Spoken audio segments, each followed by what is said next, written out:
Hi, hello. It's another episode of Passive Pixels. Somehow, even though I thought the title "Low Effort" for one of the previous episodes was going to be like, well, you know what? That's already tiring. There's no way I can fall down even further. Well, this title's just going to be tired because both of us are just no. Dorian, how are you?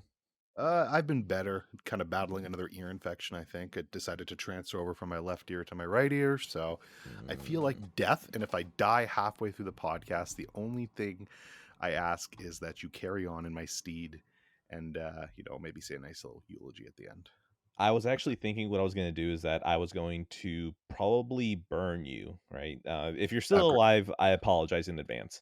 I was Oh, going to no, that's great. scatter your ashes on just all the bad takes you've ever said, write them down on a piece of paper, and then just burn it all together. Yeah, that's fantastic. I'm down for that, especially if I'm alive. If I'm alive, please finish the job. So the thing is that we're going to check and see if there's a pulse. If there is a pulse, we're just going to crank the heat higher. If we don't see a pulse, we'll let you marinate a little. We'll let you stew for a little. Perfect. I love it. Mm. You see, I'm tired because I work this weekend, and honestly, I just tend to wake up really late. And whenever I work the weekend, it basically means I wake up at 8 a.m. And it just tends to ruin everything for me. Today's Monday, so I'm still not recovered from that. And When then you when you work the literally weekend, do you before, get another day off? no. Oh, okay. Basically all that. So I'm already tired for the day. But just a couple of minutes ago, my wife was like, "Hey, the Chromecast isn't working," and I go and check it. I've done all my troubleshooting, and I realized that my soundbar decided to try and kill itself, Oh, and it fantastic. succeeded. So, you see, I can't ever just have everything working at one point. No Like kidding, eh? the entire theater room is finally set up 7.1.4. It's all perfect, and then the living room goes, "I'm jealous," and then just dies. Yeah, there's always got to be something fucked up. Can't have No anything kidding. perfect. So in other words, I'm almost wondering, what am I gonna do? Am I gonna be able to find just a speaker on eBay to replace it? If not, oh well, I'll scheme it like I always do. God bless. I hope it goes well. All right, shall we go to the list? Yeah, let's do it. Okay, you read off yours because I'm still pulling up mine because I'm Yeah, just all right. rolling right into this. No worries. So we got for games, Trails of Cold Steel 2, and then Trails in the Sky, the first chapter. And Mm, then we've got for movies and TV, Succession, Nausicaa, Valley of the Wind, Ponyo, Porco Rosso, The Secret Life of Arrietty, Hard Eight, The Master, Phantom Thread, Inherent Vice, There Will Be Blood, Nightcrawler, Jackie, House of Gucci, The Power of the Dog, Saw, Uncut Gems, Casino, Shutter Island, and Portrait of a Lady on Fire. Jesus. Okay, you see, this title is just gonna. I hope it pervades over all this, and at some point we just start going, "Yeah, that was a statement," and then we just move on. I think it will. All right, my list: Vanquish, Hitman 3, Secession Season 1. My God, I'm so tired. I wrote Secession Season 1 on here twice. Let's go ahead and delete that. There we go. South Park, post pandemic. Damn it, it booted me back to the top of my list. Octopussy, A View to a Kill, Spider Man Into the Spider Verse, Inherent Vice, Phantom Thread, It's a Wonderful Life, The Matrix, Voice of Cards. I already said Secession Season 1, but it's right here at the bottom again, and this time it says complete. Oh boy, this is off. Episode's off to a great start already. Oh It's gonna be my a God. banger. This is going to be terrible for us and the audience. Yeah, it's gonna be like a Um, 5 out of 10 on the Addy scale. Listen, this is just going to be a mid out of 10, okay? And we all know how I feel about mid things. Um, okay, is there anything Weeb Trail? Is there anything that we want to insult by throwing it in there? Yeah, not really, actually. I mean, I guess the Trails games kind of are, but Okay, eh, just throw it it's in there because I like it whenever eh, we. No, that's the thing. The Weebs like trails, so maybe they're like, "Oh, we get to claim it." Yeah, whatever, fine. Do but what you yeah, want. yeah, whatever. Here we go. We'll start with Trails and let's fucking get it over with. Mm, Trails of Cold Steel 2. I finally finished the game some 30 hours later, which is actually pretty quick because How Long to Beat had it at like 40 to 50 hours, but I turboed through that shit. But yeah, I finished the game. It's still really good. I still don't like it as much as the first one, so pretty much everything I said the past, 2 episodes, 3 episodes now, I feel the same way about it. I think one major complaint I have with the game is it goes too long. Like you kind of get this natural ending. Like I I've compared this to like Lord of the Rings in the past. I'm going to compare it I again to hate Lord of the Rings you. I hate just you. to get you some energy early on here. All you Um do here is just bring bad energy, bad juju. one of my problems with Return of the King is just it feels like it ends 3 dozen times, and I don't know. That's always something I've had an issue with that movie. It just feels like there's so many false endings, and it's kind of Sky 2, excuse me, Cold Steel 2 does the same thing. Like you kind of get this nice wrap up with everything, and like they kind of save the day. The class ends. They're all ready to go their separate ways, and then you kind of get this random. It's not a prologue, but like this random event that's happening in a completely different city with completely different characters that are doing their own thing. You're like, okay, this is weird. So you do like 2 hours of that. Then you go back to the main cast after all this and have to do one kind of super final epic dungeon to get the true ending. And Oh it's god. just so much. It's like, man, you would have been really well served to just cut this entire last part out of the game, I think.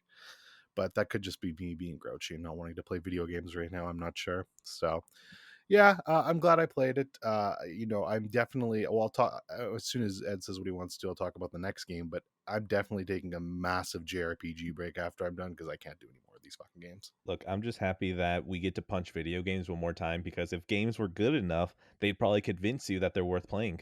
Absolutely, absolutely, yeah. Like we, I'll tell the story to the audience. I messaged you late last night because there was a fuck. Oh my god, I'm so tired. What was that steelbook? The Last Guardian. Thank you. Fuck me. The Last Guardian Steelbook. And it's actually a really good price. It was $15, which you don't see it Mhm, that often. So it's like, oh shit, you should grab this for me because I actually like what I played in that game. It's on my list and I like that Steelbook. And he mm, was like a minute or two too late, I guess. It sold. And I just mm. said, you know what? That's fine. Fuck video games. I honestly Accurate, don't accurate. care. Fuck video games, okay? I Because don't I think, exactly understand why they exist right now, okay? yeah, because the last package you sent me was nothing but movies. So, yeah. Anyways, Fuck yeah. yeah. So Cold Steel 2, it's fine. I'm glad it's over. I'm taking a big JRPG break. Yeah, I'm glad it's over. I I am. my I just can't. I can't with video games right now. I honestly can't. So, which trust me, I can agree. Trail mm. of Cold Steel is going to be a missed bullet out of 10. Still. The same score. You love it. This is a 7.5 out of 10. Yeah. And then I'll just go right into Trails in the Sky, the first chapter. So Oh look, god, I forgot that you're actually doing that. I keep every yeah. time that you mention you're playing that, I keep thinking it's a joke. Yeah, it was a joke at first. Then I was like, fuck it. So let me give you a little bit of background here. So Trails of the Scan. So Trails of series is like this massive series with a bunch of different games in it. Trails in the Sky are old games, but these are actually the games that come first. And the community, you Straw Hat, you're gonna be pissed off right now, but I don't give a fuck. Actually, no, you agree with this, so never mind. The Oh, community is very damn it. gatekeepy. They're very gatekeepy, and they'll be like, "No, if you don't play these Sky games, then you haven't had the full experience, and you shouldn't be allowed to play these games." And it's irritating, and it got me to the point where I was like, "Okay, I'm not playing these games now. Fuck you all. I'm spite not playing." So Yes. We love it. then I had like a bunch of the weebs on the Weebs of the Corn Discord. Shout out to Straw Hat and his gang of fucking weebs. Disgusting. They basically said, "Look, what can we do to play it? To get you to play it?" So I made the most insane thing. I was like, "Okay, you're gonna do these two things," and then I picked another person. I'm like, "You're gonna do these two things." I picked another person. I'm like, "You're gonna do these two things." I picked a fourth person. I'm like, "You're gonna do these two things." If you all fuckers agree to do this, I'll play the game. The fuckers agreed to do it They somehow. obliged. I can't believe. They Oh my obliged. god. They obliged. It was literally the most one-sided deal in the history of fucking deals, and they obliged. So technically, I didn't have to play it till January, but I was like, you know what? I don't want to play this game. I don't want to play video games, so this is the perfect time to play it. Honestly, so Ooh, we love choosing violence. yeah. So I've been playing it. Honestly, it's fine. It's so dated compared to the Cold Steel games. Like I have so many issues with the controls. And then to the point, there's no easy mode. I don't have patience in JRPG, so I Oh literally god. fucking hacked the save file just to make myself super strong. Yes. Yes, we love it. So I'm going through that right now. I think I'm like 10 hours in. I'm like halfway through the game. Thankfully, it seems like a shorter one too.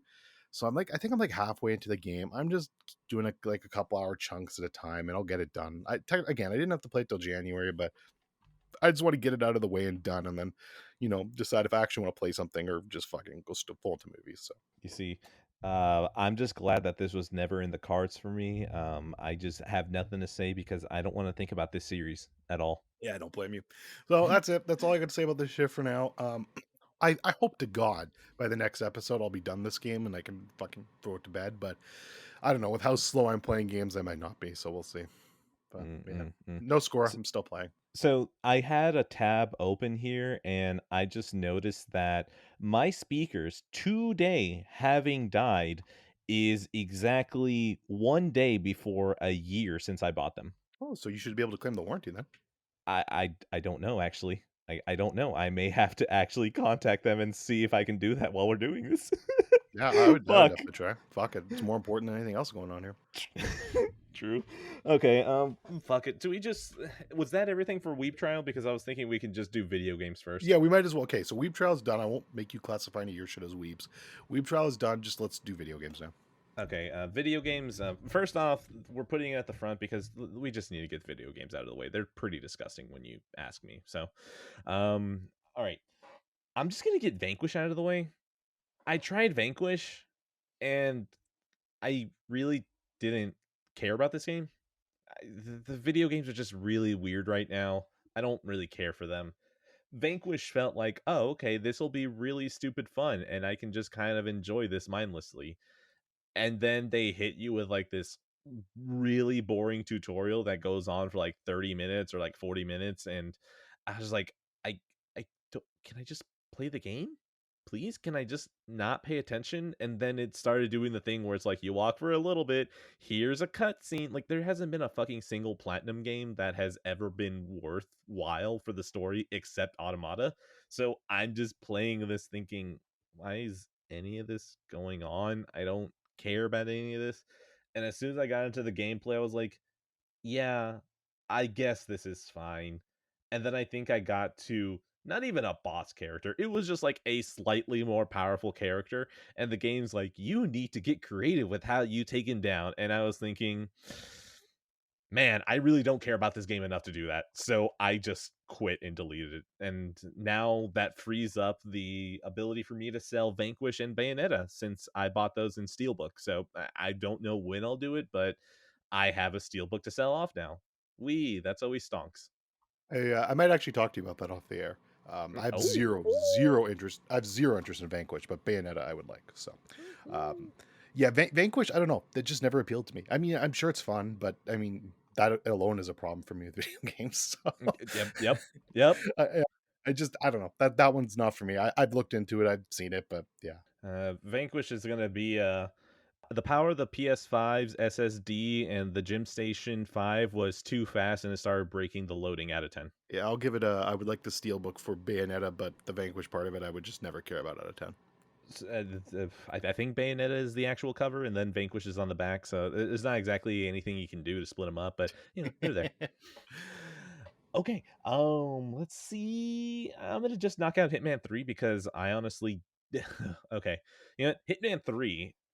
I have played Hitman 1 and Hitman 2 and Hitman 3. Not to completion, but I have played all three. Now, here's the funny thing. I've done the same amount for all three of them at separate times. I always jump into Hitman 1 and I'm like, oh man, look, it's the tutorial. Let me go ahead and do the tutorial. So then I do that, and then I do like the final mission. So you pass as a hitman. I'm like, cool, I did it. I'm gonna keep playing the game, and then I never do. And then Hitman 2 comes out, and I go, holy shit, I can import Hitman 1 into Hitman 2. I'm gonna do that. And then I play the tutorial in Hitman 2. I'm like, damn, look at that. I'm ready to do it. And then I just stop. And today, I'm gonna tell you, I did the same thing again like about 2 weeks ago. I booted up Hitman 3 right after Vanquish 2. I was like, you know what? I don't think I have enough time to watch a movie, so I'm going to waste time because that's what video games are. They're a fucking waste of time. They're not art, they're garbage. Right. So, Amen. Hitman 3, I do the tutorial again, and I'm like, yeah, this is good. I'll get back to it. And I haven't played it in like 2 weeks. I can't wait for you to buy Hitman 4. and then just be like, import everything into fucking Hitman 4, and then do the tutorial, never play it again. Dude, I can't wait until all the Hitman missions pop up in their James Bond game, and I'm just like, oh man, I can't wait to play this game and do it all again. Yeah, I played Hitman 3 earlier this year. I really had a great time with it. That was on my top 5 games list for a long time. It's fallen off now. But yeah, no, it was a really Hitman fell off? yeah, Hitman fell off technically. um no, it was really great though. Honestly, it was the in terms of the Hitman trilogy, it actually had the most story stuff to it. So there was some cool story stuff there. The levels were fun. So I mean, if you've ever played Hitman or you know what Hitman is, it's just more of that, right? Like it's if you know what Hitman is and you weren't a fan in the past, nothing these games will do will change your mind on them. But if you like that style, kind of sandboxy gameplay, and then kind of like a little bit of story in between and some like mystery there, um, I mean, it's a good game. Mhm. All right. So Hitman 3 is gonna be a IO. It's such a fucking brilliant move that you have every game import to the next one because it just keeps tricking me into thinking, well, I'll just play it all in the next game, and then I just buy another one again out of 10. Yeah, it get an 8 out of 10 for me. All right. What do I have? Yeah, you know what? I'll just get it out of the way right now as well. Do you have any more games or no? No, that was it. Okay, all right. Voice of Cards, The Island of the Oh, Dragon Yoko Roar. Taro. Now, here's the thing. I don't even know if that's the name. I just know Voice of Cards. So let's see if I was right.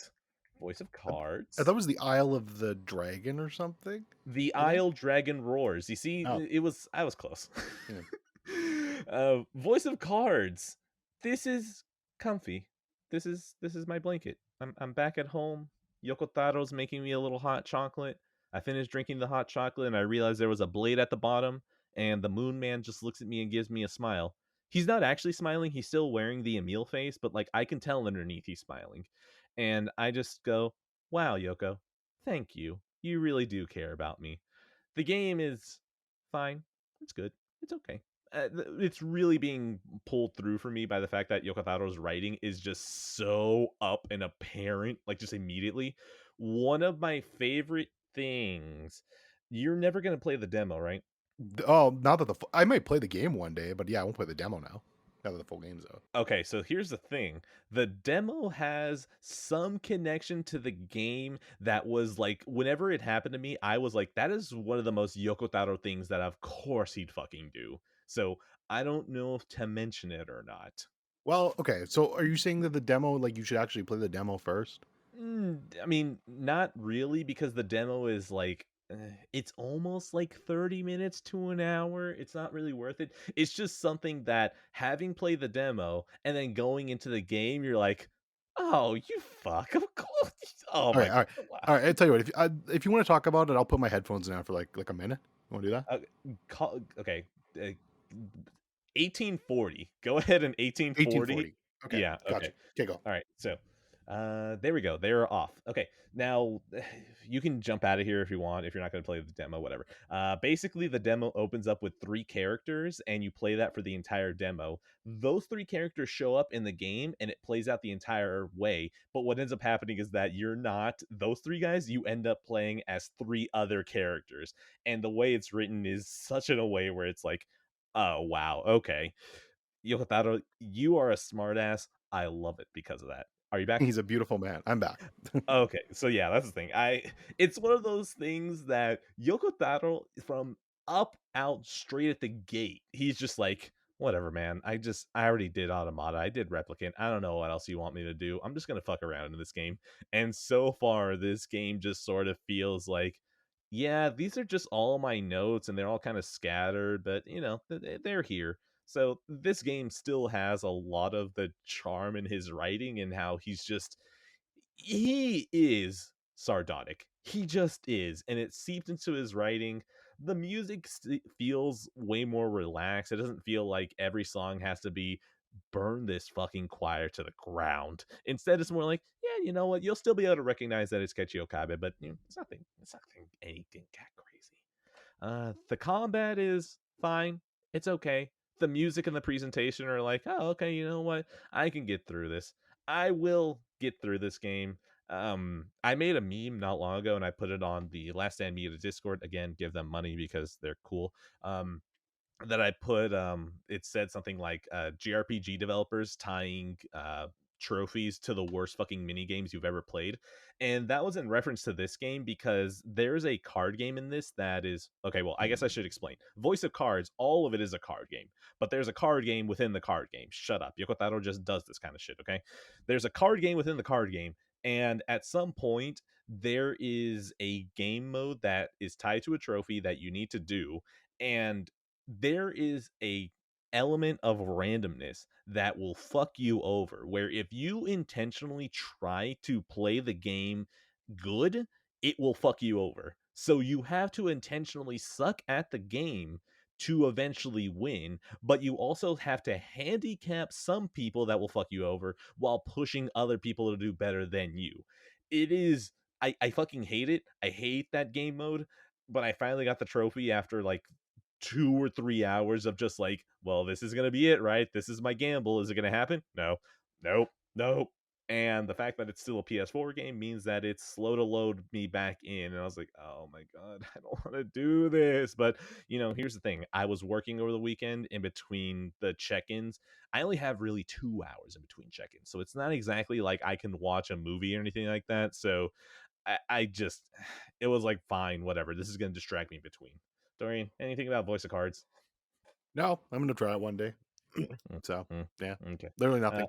Yoko Taro is cool. The only thing I was gonna say is I wish you said that the music's a little bit more gentle and relaxed. I mm. kind of wish though he just like had some like crazy fucking fire ass shit for a card game because that would have been funny. It But would have been the funniest shit if they had something like, oh shit, what's the version that's in Automata?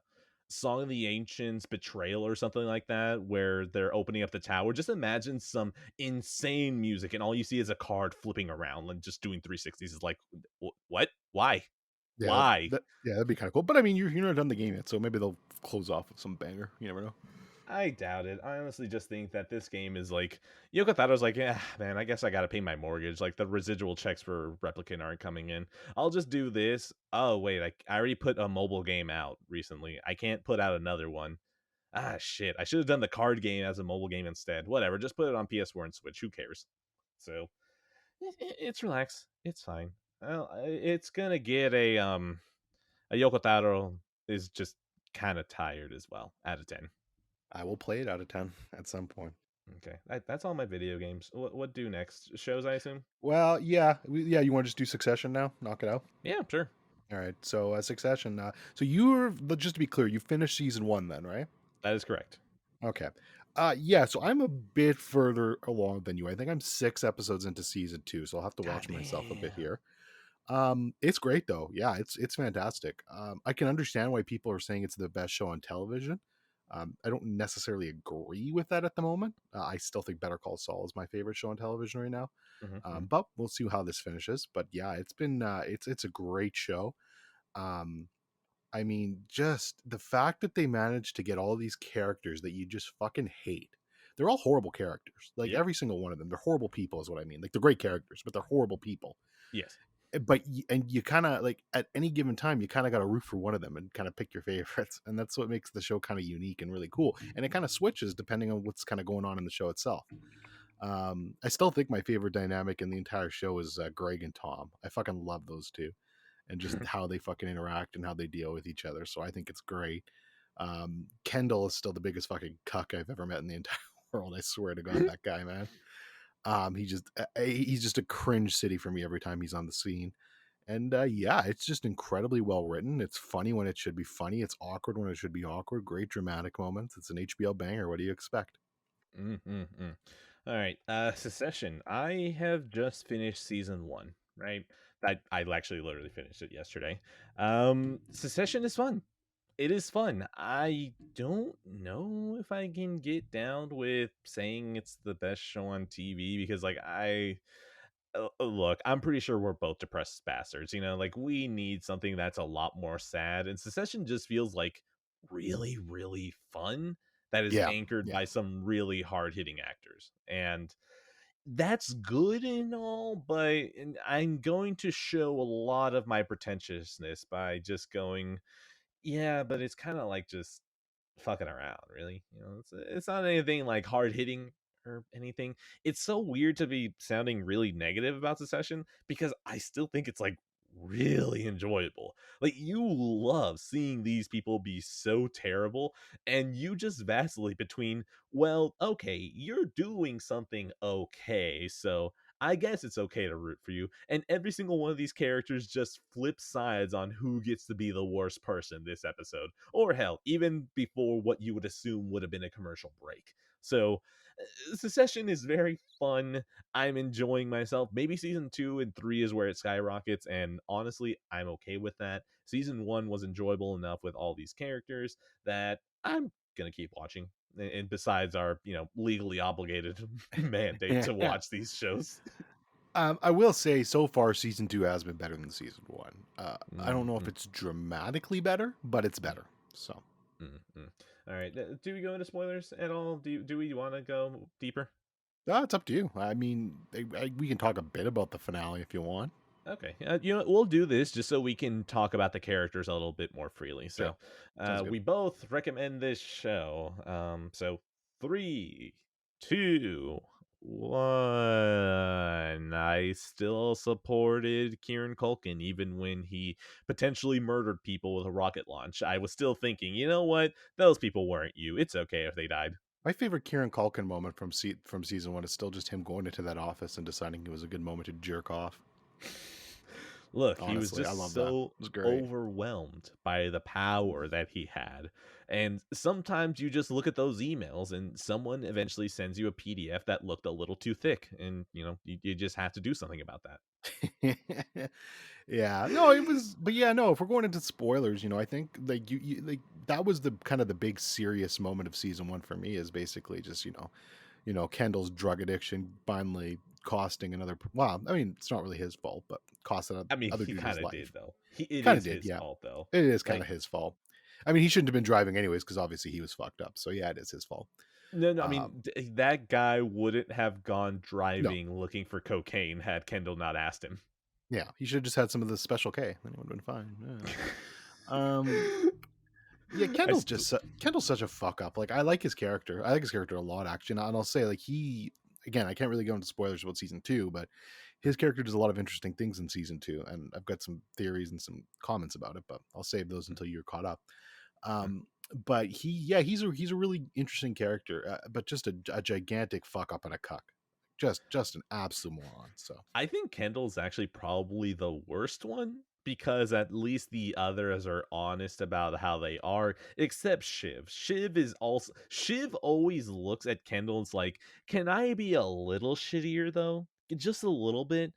But Kendall, by the fact that this man won't admit that he isn't the same as his siblings, probably makes him the worst one. yeah, I'd agree with that for sure. Also, the fact that this man just every single time talks up a big fucking game, and then as soon as his dad shows up, oh, daddy, I'm sorry, but I'm gonna try and steal a company from you. Please don't get angry. Oh my god, like it's so incredible to see how quickly this man folds. Yeah, his spine must be made of like fucking paper, man. But Shiv, God, I was cracking up when I saw Shiv just like, hey, so I don't know if I'm for monogamy, literally like hours after getting married. Like, I was like, that is actually probably the worst thing anyone's done this season. And including Kieran Culkin potentially murdering people with a rocket launch here. yeah, but at least Kieran Culkin's honest about it, right? Like Exactly. he knows he's a fucking shithead. Like he knows he's a fucking dirtbag, but he's honest about it. So yeah, No, he even was like cheering when he's like, "Oh, we lost an arm and some thumbs. We didn't kill anyone." And I mean, here's the thing: I just really enjoy how honest he is about being terrible. That when he said that, I was like, "Yeah, you know what? I'd be cheering too. I get it." Oh, Cameron. Cameron oh, sucks. yeah, he's just like I think his character's perfect, but yeah, he's just the Oh yeah, older brother that like tries to stay out of shit, but doesn't actually want to stay out of shit. So yeah, he just doesn't even want to, like, he's there, I think he wants to be there, but really if he disappeared for an entire season and then he just showed up in the final frame, I think every single character would be like, oh, you were gone, he was like, I was fucking kidnapped by the drug cartel. And everyone was like, oh, okay. All right, whatever. It's a good storyline idea. I like it. Season 4. So Cameron takes a job in Mexico. Sounds like a Breaking Bad crossover now. So Walter White shows up and throws a pizza at him. Okay. Oh fuck. The dad. Why was his name escaping me? Logan Brian Cox. Roy. There we go. Logan Roy. Yeah, either one. Uh Logan Roy, any single time that man walks into the room, it just feels like at any moment he's going to jump on a chair and slap someone's face with his dick. Like Oh, it just it's so great. The big dick energy out of that man is amazing. that man is just ready to walk around with a big stick and just say not a single word. Go in, murder someone, further refuse to further elaborate, and then just dips. And I think everyone would just kind of be like, who the hell is that man? And everyone would be like, just let him go. It's okay. It's okay. Look, it's better than off this way. Yeah, the show's really smart in how it sets itself up because early on, I remember having a slight bit of, I don't know if remorse is the right word, but sympathy, I guess, for Kendall and how he was getting dicked out of basically becoming the chairman. But then, as it goes, you're like, yeah, man, if I was Logan Roy, I'd say fuck him too. None of these fucking idiots can do this job. I'm sorry, none of them, man. They're all morons. Like, Very true.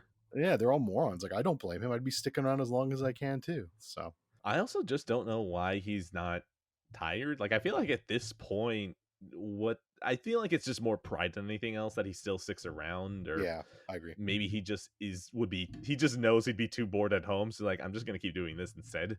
Because like he's like 80 or something, isn't he? Like, you're good, man. You can die. It's okay. Like, there's Yeah, no problem with that.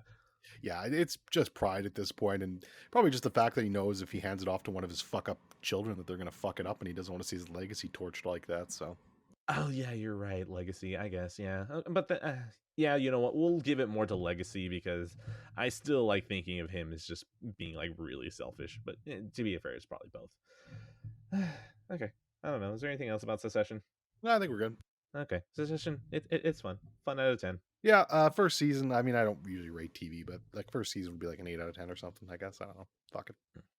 Okay. All right. I'll go to my one TV that I have here. South Park post pandemic. Thankfully, someone handed this off to me. So fuck you, Paramount Plus. But for all intents and purposes, I totally went over their house and they had a Paramount Plus subscription, and I totally watched it there. Yeah. So I'm looking at this on my list, and I don't remember much about it. I really don't. I remember that the kids were grown up and COVID had ended, like literally like a month or two before the show. So I think it's fucking funny that these 10-year-old kids grew up to like 40-year-old men, and they're like, yeah, COVID just ended. It's like, wow, that's it's morbid as fuck, but it's South Park, so what do you expect? Um, the only thing I remember is that the ending. Wait, do you care about this? It's South Park. I don't know. No, go ahead. You're good. Okay. The ending to the episode is that, so the entire plot is that Kenny's dead and they need to figure out why he's dead. And apparently he died from another strain of COVID. And honestly, I think the funniest part of the episode is whenever they realize that Kenny died of a new COVID and watching everyone tear each other apart. Like, they basically did the same thing that everyone did like in 2020, where they just went into grocery stores, started tearing shit up, grabbing all the sanitizer, grabbing all the toilet paper. Like, it turned into Mad Max, and it was fucking funny to at least see that. And then I think they also try to insinuate that Randy's weed was going to be what saves them all. I don't really know where this is going because I think it's just the first part of. Oh, okay, it's weird because the post pandemic special isn't classified as an episode, it's classified as a movie, even though it's just an hour long.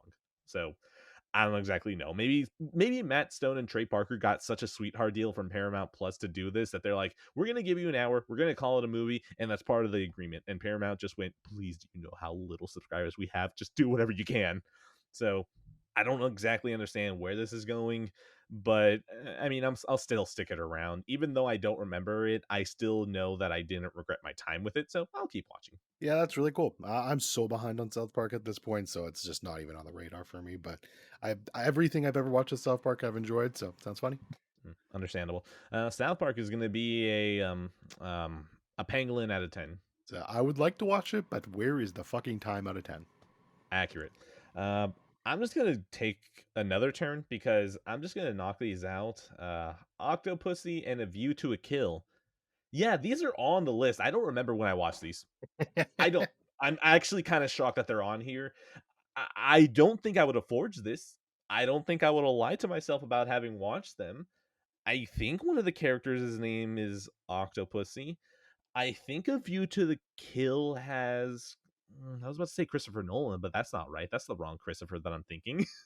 um, Christopher Walken. There we go. That's another good Chris. Christopher Walken in it as the villain, and I think it involves the Golden Gate Bridge, and that's it. I can't remember anything else about this. So instead, I'm going to tangent in a different direction. My dad told me he was interested in watching the Daniel Craig movies, and No Time to Die in 4K comes out in like a week or two. So I had like a week or two to catch him up and make him watch the Daniel Craig movies, which means he's probably not watching that until like February. I'm gonna give these movies a. I'm probably lying to myself, aren't I? No. Hold on. No. This is gonna be better because I feel like it's a good time to start a reoccurring score. This is gonna be a memento out of 10. This is gonna be a. I wrote this down, but I have no memory of writing this down. But because I wrote it down and I trust myself, I know to believe that I did watch this out of 10. Yeah, I concur with everything you just said. And my score would be I watched these two at some point, but I don't remember shit out of 10 either. Legend. All right, your turn. Well, I've got way more than you, so let me just bang out all these Ghibli movies if you're okay with that Yes. right now. Yes. All right, Take so control. let's go. We'll start at the top here. Nausicaa, Valley of the Wind.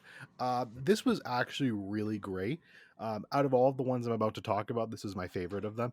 It's just your typical, like, really epic kind of fantasy Ghibli at its finest now. It goes right into my top five in Ghibli movies, right at number five. It's the oldest movie, and if I'm not mistaken, they actually, like, it is Miyazaki and all that, but it didn't come out under the Ghibli name, I believe, but it's still technically considered it because it was all the people behind Ghibli. They just weren't Mm. called Ghibli yet. So yeah, so that I think that was pretty cool. But yeah, just a really cool world they build in this one. It's This one just felt like early Castle in the Sky to me, but better. Like I just really dug this one way more than Castle in the Sky. There's an adorable little critter in it that's like her companion throughout the movie. That's like pen levels of awesome. He's amazing, and I fucking love him. So Ooh. that's something to look forward for you because I know you're gonna love him. Hmm, hmm, And yeah, it was just a great time. Honestly, I actually this I kind of got a bit of memento on this one too because this one I remember the least like detail oriented stuff about it hmm, because it's hmm. just kind of all blends together. It's just kind of your typical fantasy epic, but it's so well shot and so well done. So yeah, it was just really great. All right. I That's a problem. I have nothing to add about these Ghibli ones. I really don't. I'm going to get there. My stack of Blu-rays and 4Ks are getting so overwhelming that I think I have like 4 or 5 Kubrick movies in there and like 3 or 4 Ghibli steelbooks in there. So I'm going to end up passing a lot on these, and I apologize, Miyazaki. I apologize. I didn't mean to hurt you like this. I didn't. Well, you lied because the next one I'm going to talk about is Ponyo, and you have seen Ponyo, so you will have something to add. Oh wait, oh Um, my bad. Okay, Ponyo. continue. So anyway, okay. So Nausicaa Valley, the Wind. That's a what did I give that? I think I gave it a 4 to 5. So yeah, four to 5 stars. Hmm. Um, Okay, that works. Ponyo though, it's interesting. I heard a lot of shit about Ponyo. A lot of people shit talking Ponyo. Like this And they movie's were really wrong. childish. This movie sucks. I heard a lot of different things. It's very mid. I thought it was fantastic. Like it's just outside my top five, but it was really great. It's without a doubt the most Hmm. childlike Ghibli movie for sure. Like it is the one Yes. like where if you had like a 3-year-old over, like a 4-year-old over, you just throw that one on and let them watch it while you were doing other shit. And it Mhm. works perfect for that. But I don't know, man. Like there's some great animation in there. The music's awesome. I thought the story was touching. The little creature things were cool and how she kind of transformed back Mhm. and forth. I don't know, man. There was a lot to like about this movie, and I don't get the hate. I legitimately do not get the hate about this movie. I don't get it. Now, I heard all of that, and I think I've only seen Ponyo maybe like once or twice, but that's enough for me to remember it. And when I saw people like going, "Oh, Ponyo sucks," it's like this doesn't. This movie feels too happy to just do whatever it wants to keep you entertained that I don't know if I could be that mean to this movie. Is it to the same caliber as the heavy hitters that Ghibli has? No. Is it Cars 2? Absolutely not. But Ponyo is just fun. It's just light. It wants to just have some fun water animation and it just wants to have kids have fun. And you know what? That's okay. There's nothing wrong with that.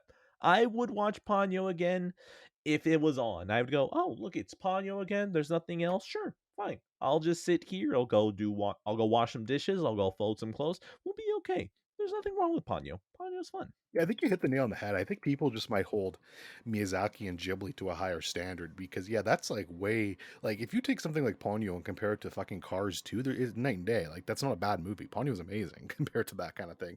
So yeah, you're Mhm. right. No, it's no fucking Spirited Away or fucking Princess Mononoke. No, it's not. But Which things that basically exactly. reinvented what you can think of an Exactly. It's animation not that, movie. but it's very good. And it's fun and it's light and it's nice. So, which are the kind of the things you want out of a cartoon sometimes. So, I really enjoyed it.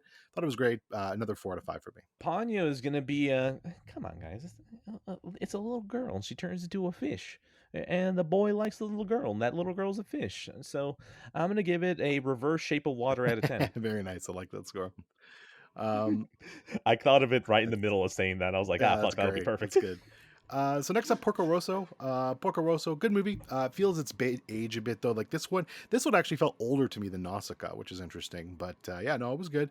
Yeah. This is actually this is a rewatch for me. This was the first ever Ghibli movie I ever saw. I saw it in theaters, so it's pretty cool to watch this again for a Ooh. second time. I mean, I don't have a ton to say about this one other than it's a pig who's like flying in planes and like shooting other planes. This reminds me of like fucking an animation Nolan would make, honestly. Like just all plane stuff and Oh my war god. stuff and fucking pigs shooting at each other. It's fun. It's cool. It just feels a little bit dated, and the ending doesn't hit quite as hard as some of the other Ghibli movies. And kind of just ends really anticlimactically, but it's good. Honestly, the only thing I was thinking of this when you said the name, I was like, oh, is that involving pigs? And then your review reminded me, oh yeah, it does. I'm gonna go ahead and give this a score of my wife loves pigs, so I'll make sure that she watches this one with Yeah, she'll me probably out like of it. 10. 3.5 out of 5. And then finally, All right. we've got the Secret Life of Arrietty. I'm probably saying it wrong, but I don't fucking know.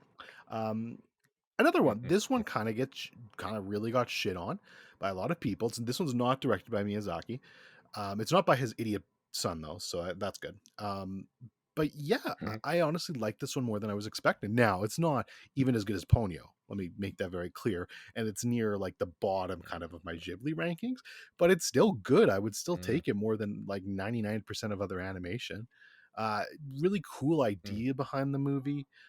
Which is kind of like this like really this like family of like really small like short people that hide from real humans, even though they're all kind of look the same, but they're just really short and they kind of have their own society and everything like that. And the ending kind of like pulls this left turn out of nowhere that you don't expect and ends up being really touching and sweet. So I don't know, there was a lot to like about this movie. Some of the stuff in the middle was just a bit too much and it did feel a bit too long, even though it's not that long a movie. So they definitely should have just tightened it up a little bit even more, made it just shorter. But yeah, it was good. You see, I can't even. I think it's a little girl in Yes. the steelbook. Yes. That's about it. Okay, that's all I can say. Cool. Out of Yeah, 10. so another 3.5 out of 5 for me. What is next? Or was that the That's Ghibli the block? Ghibli block. Okay. Shall we do the Paul Thomas Anderson block for the You want last to do time? that? You don't want to save that to the end? Yeah, All right. let's get it now. Well, we can save that to the end, even though this is probably going to be a shorter episode. Let's give it Sure. more time to Sounds fair breathe. enough. Which one do you want to do first? Because I have Inherent So Vice I've, and I've got Phantom Heart Thread Eight, here. The Master, Phantom Thread, Inherent Vice, and There Will Be Blood. So should I start with the ones you aren't talking about, or Yes. okay? So let's start with Heart Eight. Okay. Um, Heart Eight. I mean, here I think I said this to you when we talked about it when you watched it. Hmm. Anything in Vegas for me is a cheat code. I don't know why. I just enjoy Vegas as a setting in movies. So Hmm. when I heard that this movie was like basically took place in Vegas, I was like, yeah, I'm gonna like this movie, and Hmm. I loved it. Sure enough, it's great. Hmm. John C. Riley, man, Matt, he bangs so hard in dramatic roles. Like he was so good in this movie. Everyone was so good in this movie, but he particularly was just great in this movie. I loved him. It's just this for a director to have this as his debut movie is so impressive to me, and it's not my least favorite PTA movie. So the fact that he can come out of the gate swinging that hard with a movie that solid is Yeah. just marvelous to me. And yeah, I just really enjoyed it. So Hard Eight, I already said what I said. I get it. I'll still try to at least reiterate more. Hard Eight, it's just so solid. It's just something that if you wanted to point out a weakness to it, there really isn't. There may be nitpicks that you want to pull if you want. Sure, go ahead. But Hard Eight just is so good about centering around these three characters and just how the Philip Baker Hall is just this man that is trying to rebuild himself to a certain degree, and then you just don't realize that that's what the movie is until the end, and then whenever you get there, you're like, okay, I didn't realize that's what this was. I kind of thought the movie was just like, yeah, whatever, we're gonna have fun, and then you get to the end and you're like, that's what this was all about, huh? Yeah, it definitely takes that kind of sharp turn at the end too. Also cool to see Samuel Jackson. That's I actually didn't know he was in it until I Same. watched it. So Oh, yeah, when I saw it, I really was like, cool to "Oh, see him. yes, good. We're getting serious Samuel Jackson from the '90s. We Yeah, love to see him." yeah, that is the best Samuel Jackson. So it was very good to see him in this, and under the direction of PTA, put in a really good performance. Do you want to go into spoilers about this at all, or I actually no. I unless you want to, but I think you. I mean, I don't really have much to say about the actual kind of story itself. It just kind of like yeah, it does take those turns, but for the most, and you kind of explained it. It's just about a man rebuilding himself, and the parts of it that aren't that are just kind of like a Vegas hangout movie. So I don't know. I'd watch it yourself unless you want to say anything. I don't. no, no? I'm completely good. This is going to be it's on Amazon Prime, so you have no excuse out of 10. Yeah, it is on Amazon Prime. It looks beautiful on there too. Amazon Prime streaming, man, it's not bad. 4 to 5. All right. Okay, so then I'll go into the master. Ooh, Um, so here's the thing. I enjoyed this more than you, I think, of a course, little yeah. bit. But I will say one thing, I don't know if you said this, but this is my thought about it. Mm, I think this might be the least rewatchable PTA movie out there. mm, Because I think once you've kind of watched it and it's played its hand and you see the amazing performances, I don't know if there's much there to go back to. Now I'll yeah. have to actually rewatch it and see if that holds up because I don't know. I'm just fucking talking on my ass right now, like I do every week. I mean, But that's pretty much just Passive Pixels in general. Like we could yeah, have subtitled yeah, this talking out of our asses. yeah, no shit. But that should be an episode title actually one day, not today's, but one day. The problem is that Um, I'm pretty sure that I can't type out ass when it comes oh to the yeah, description. yeah, So, like, yeah. even with the special episode that's supposed to drop later on, I put ass in the title, but I had to put like a little star because I'm like, I don't need Apple being like, hey, you did this. We can't push it down. It's like, fine, fine. I won't do it. Yeah, that's fair. Mm, But yeah, so the entire movie for me, this entire movie just kind of hinges on the performances of its leads, and that's Philip Seymour Hoffman and Joaquin Phoenix in this, and they're both marvelous in yep. this movie. They're really fun to watch here. There's just such a cool dynamic between those characters, and just kind of like al- almost him kind of treating Joaquin like a son in ways. It's such a fascinating kind of nuanced performance from the both of them, and I really enjoyed it. Um, the whole cult thing that's kind of going on here, I love it. Again, like Vegas, cult things and religious themes in general, so kind of a cheat code for me. Mm, So that was really intriguing to me, and just kind of watching how this would play out. And it's a cool idea, you get home from the war, and there's kind of just a whole bunch of weird people popping up with their own ideas, mm. and kind of what they want to do. So like every one of PTA movies, this one feels very different from anything else he's done. The Yep. guy's like a fucking chameleon in being able to make different types of movies. And yeah, Yeah. I thought it was really great and I'm glad I watched it. The Master, it's even further along. Whenever I think about the Master, I still think it's probably my least favorite PTA. It does feel kind of unfair because I think that maybe There Will Be Blood just kind of shifts almost everything around it. That I almost wonder, is There Will Be Blood just too OP for the rest of Yes. PTA? Yes. Okay, all right. Confirmation then. I don't think I'm directly comparing them, but it's definitely this large looming figure over the rest of his filmography that everything after it. I'm not judging it. I swear I'm not judging against it. But still, there's just something about these next movies that I don't think they get those highs, and I don't know. It's a good movie. It's just me. So, slight spoiler, I really enjoyed Phantom Thread, and we'll talk about that pretty shortly here. Mhm. But I will say, I am glad I watched Phantom Thread before There Will Be Blood. Oh, oh. I'm very, very glad that There Will Be Blood was the last movie I watched because I could definitely see that. I will say this though, time has treated Phantom Thread a lot kinder than it did the Master. So, yeah, Yeah, that makes sense. mhm. So yeah, anything else about the Master? Nope, I think we're good. I gave The Master another solid 4 star out of 5. Also, do you have like a PTA ranking or no?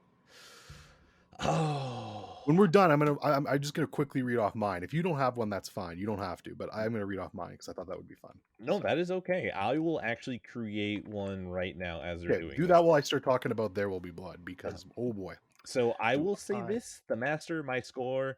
I'm Oh, sorry. actually going to Yeah. keep it the same score that I did last time, which is that interrogation scene out of 10. Yes, yes, fuck, so good. Mm. That is the most memorable scene in the movie for sure. Really Mhm. great. Okay, There Will Be Blood. I mean, look, yeah, Ooh. I'm late to the party Ooh. on this one. Like I'm very late to the party. I'm later than Ed even the party on this one. He was pretty Accurate. late too. Mhm. Um, I mean, it's a masterpiece. Plain and simple, this movie is a fucking masterpiece. It is probably going to be PTA's magnus opus. Yep. I don't know if there will be anything that will ever top this. Um, Correct. I just cannot believe, and again, we'll talk about it in Phantom Thread, but Daniel Day Lewis is a fucking madman. The fact that Yes. he can like play characters that are I'll be talking about House of Gucci in a bit, okay? Unfortunately, Oh God. and you've got a guy like Jared Leto who he tries to play these really off the wall roles and be a character actor. But I don't see the character. I just see Jared Leto acting like a jackass. Daniel Day-Lewis, I see nothing but Daniel Plainview in this movie. And Yes. that's a testament to him and a credit to how fucking amazing he was in this movie. I mean, there's no wasted scenes in this movie. There's no wasted shots. There's no wasted moments. Everything is done so purposefully. It's shot beautifully. The score is fantastic. The score is really fantastic. Like some of the music in this, like just the tenses up so perfectly. I mean, I do want to jump into spoilers in a bit, so I'll save it. But this is one of my favorite endings to a movie ever. I think the ending is just phenomenal in every sense of the word. It's so great. And the fact of the matter, I really, really like No Country for Old Men. I'm very much Yep. due for a rewatch, Hell yeah. but I still think this movie might have been robbed for Best Picture. It's really fucking good. So I don't know. I just love this movie to pieces. This movie's incredible. Count it down because honestly, is there anything else that I can say? There Will Be Blood is one of the fucking greatest movies of Yes. all time. So I don't need to add anything extra to that. Go to spoilers. All right. 3, 2, 1. I love seeing Paul Dano get beaten to a pulp. I drink your milkshake. I drink it up. Drainage. I hurt my throat right now. I need water. Well, yeah, no, that was worth it though. That scene in that final bit of that movie is so fucking goddamn amazing in every sense of the word. It's just intense. It's perfectly acted. You see, like, just this pathetic religious dude who's like basically at the end, like, he's got nothing. He's probably got no followers left. He needs money. He's just throwing out a last ditch lifeline. And then you've got fucking Daniel Day Lewis at Plainview, who's just basically crazy at this point. He's like fucking just ready to like latch off. He's already just told his son to basically fuck off. And you He kind of get probably this had the last, market crash ruin everything yeah, for him. exactly.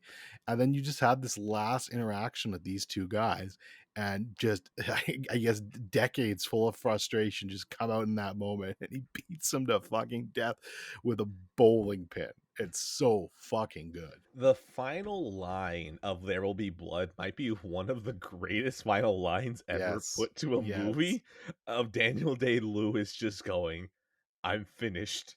It's honestly right next to just how on the nose Inglorious Bastard ends, where it's like, Yes, I was "You want just to gonna hear the say bitch? that. This might be my masterpiece." It's so yes. Like, I love the fact that Paul Thomas Anderson knows how good this movie is, that he's like, "That's gonna be the last line. I'm finished." Like, Yeah, yeah, of course you are. You're done. What else do you need to yeah, do? You can go off into the woods now. We never see you again, and we just be like, "Oh, Paul Thomas Anderson, that was a goat right there. That man yeah. was a goat." He probably made this movie and was like, "Fuck, like I'm never gonna make anything this good again for the rest of my career." God damn it, because that is just absolutely just a masterpiece in every sense of the word. It's ridiculous how good that movie is. Like, it just it's ridiculous. You have abandoned your child. I've Oh abandoned my my god, that child. scene. Say it louder. I've abandoned my child. Say it louder. I can hear you. I abandoned my child. I Just starts abandoned my fucking child. smacking him around. Oh, Oh just my just god, hold on. I'm it's I'm gonna slap myself for this sound. Oh, nope, nope. That wasn't good. That wasn't a good sound. There we go. No, that's not. There we go. That's a little. there's a good one. There That's a we go. good one. I Ah, abandoned my it's child. it's so well done. Yeah, I can't heap enough praise on this movie. Like I said, I'm very glad I waited last to watch this movie because it's the perfect cap to just all of PTA's movies.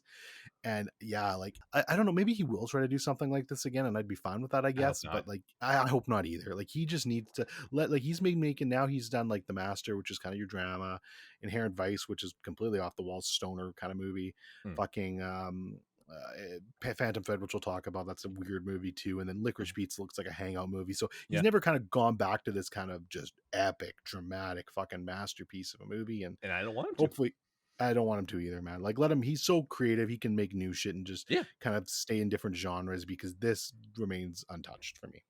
Just great, great. There Will Be Blood is just a incredible portrait of this absolute fucking monster, and just whenever you look at him stealing this child and then going, "Yeah, you know what? This is going to help me make money."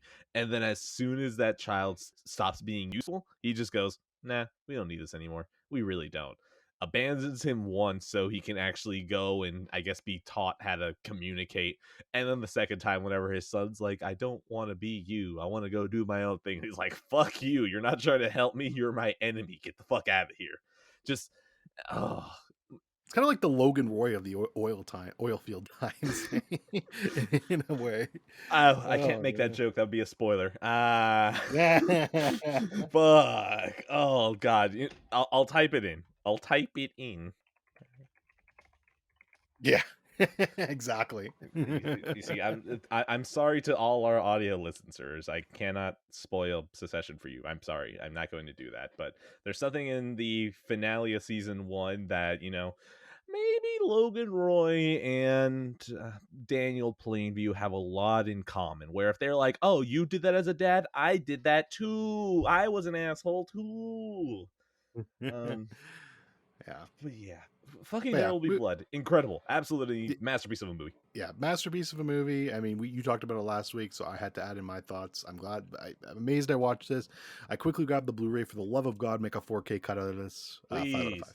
Oh my god, the amount of just fragmenting and shadows and like pixelation that I can see even with the Blu-ray in the beginning, I was like, "Oh my god, this needs Oh, a 4K disc." before we move on, funny story. You know this, but a lot of the audience doesn't. So Mhm. when I go to movies, basically, if you get a certain combo at Cineplex, you get a free Cineplex store rental. So I've Oh. got a couple Cineplex store rentals built up.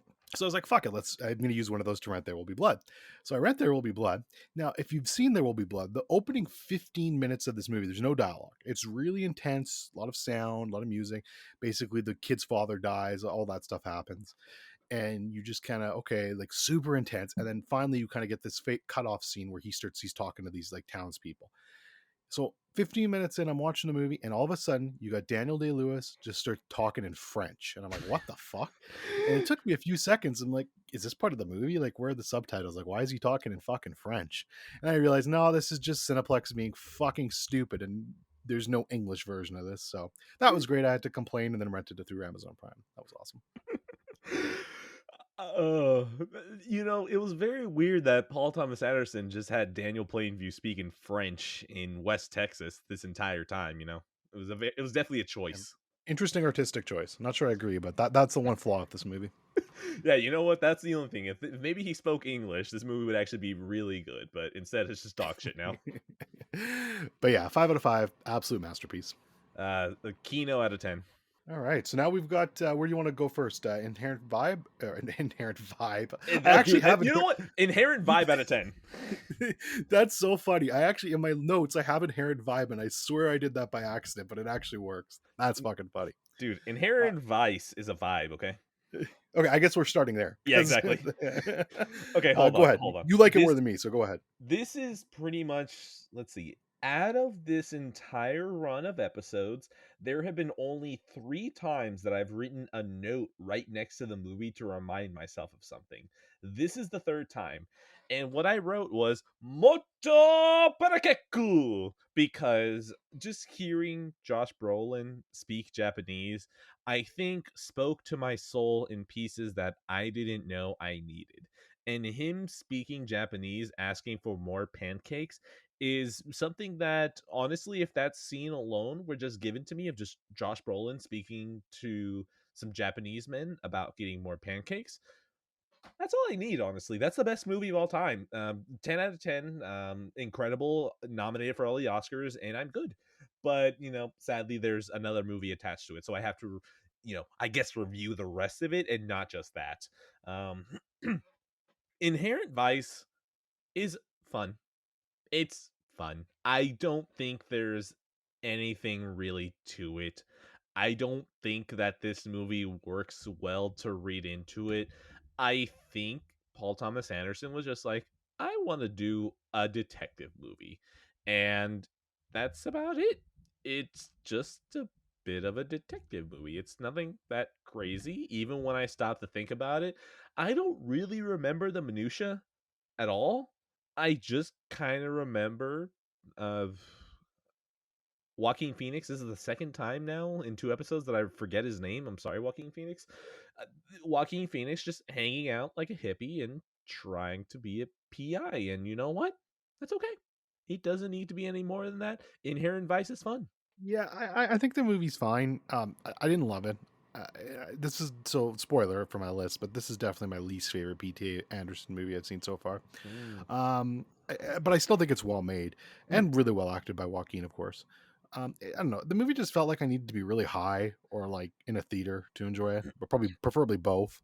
And I'm not going to get high or find a theater that's playing this movie from 2013 somewhere. So that's the way it is. I hate that I'm So just imagining you walking in and all the ushers are just handing out like joints as you walk in. but yeah, Joaquin shines as always here. He's delightful in this role. Yes. Josh Brolin was actually pretty funny too. Like you said, that was a great scene. Hmm. And yeah, just well made. It's got a really cool vibe to it. Just didn't really vibe with me, but Hmm. hey, they can't all do that. And I understand what he was going for here, and it was fun.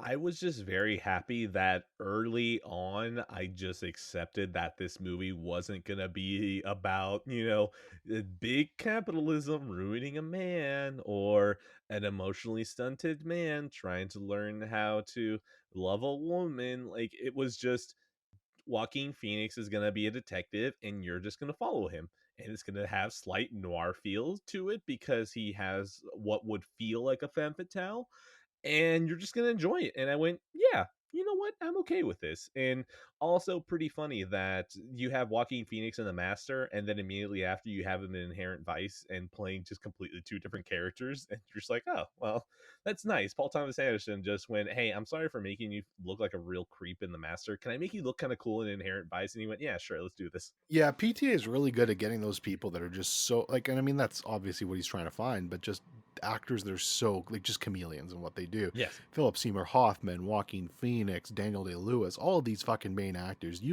they never look the same or act the same in any role they're in. Mm-hmm. So he's very good at that.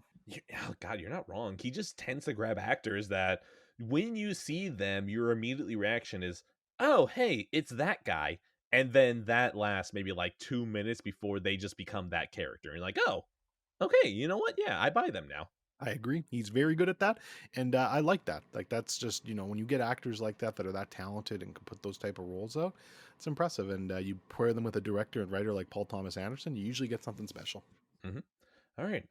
Inherent Vice. I'm gonna go ahead and give it two different scores because I still like the original score that we gave it as soon as we stumbled in here. Inherent Vibe out of 10, and it's gonna be a Moto Panakeku out of 10. It is a 3 out of 5 for me. Okay. What is next? Phantom Thread. Is that the last one? That is the last one. Wow. Okay. All right. Phantom Thread. Um, this movie, don't watch it even if you're slightly tired. Because this one, it's not. That's the thing. I don't think really any Paul Thomas Anderson movie is fast. Maybe Boogie Nights is probably the only one, but I was just a little sleepy. Not too much, but it was enough to where this movie I was like, oh man, okay, it's fine. I'm gonna focus. My wife can't hang for shit, so she was definitely knocking out. So definitely like the first third it was me occasionally looking over and seeing her dozing off and like poking her really hard, just like so she would wake up. And you know what? Fine, I understand. Phantom Thread for me, I don't think it's because I was sleepy, nor because I was being distracted by my wife doing that. I think the first act is just kind of clunky, but even clunky, I feel like is too strong of a word. Where I wasn't really getting a handle of where we were going, and I don't remember what was the turning point. There was definitely a turning point. Oh, I think the dress from the sleeping woman. I think that was the moment where I kind of went, "Oh, okay, we're starting to get somewhere." But after that point, I just kind of started getting into it more where I understood what they were going for. And then there's that final twist where I went, "Oh, okay, that's where we're going." And where the movie ends up, I remember being done with it, and by the time I got to the ending, I was like, "Oh, okay. All right, yeah, that's the ending." But now with a couple of days to distance myself, I really like the ending. I actually really love that ending because it's so perfect for those two characters. Yeah, I fucking love this movie. Um, so again, like I think I agree with you. It's definitely slow to start. There's a real slow burn in this movie in general that takes a while for it to find its feet and get going. But I think it's very purposeful. Again, just a mesmerizing performance from Daniel Day-Lewis. Like if you watch There Will Be Blood and Phantom Thread back to back, Mhm, like it's just two completely different people. Like you would not be like if you didn't know that was Daniel Day-Lewis, you could be confused saying, "Oh, that's some other actor." Yeah, mhm, I don't know who it is, but some other guy that looks like Daniel Day Lewis. It's not him though, because they're so different in characters. yes. Again, the score in this movie I think is beautiful, better than it really has any right to be for a type of movie like this too.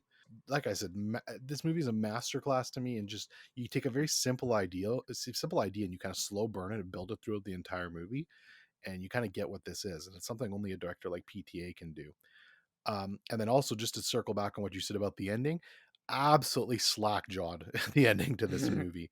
And I want to laugh at the ending, but like I couldn't find the words to laugh. Like I couldn't find the vocal cords to laugh. I was just like, what? And it's so outlandish to me. It's funny, but I couldn't laugh. So I love this movie. I think it's great. We're both positive on it. I will have to say though, out of the movies that I've talked about, okay, so nothing I've talked about is probably staying in the collection. I'm sorry, Phantom Thread. I've gotten way more positive about you, but I don't love you enough to keep you, which is going to be very funny about the next movie that I end up talking about because that's going to be one I kept in.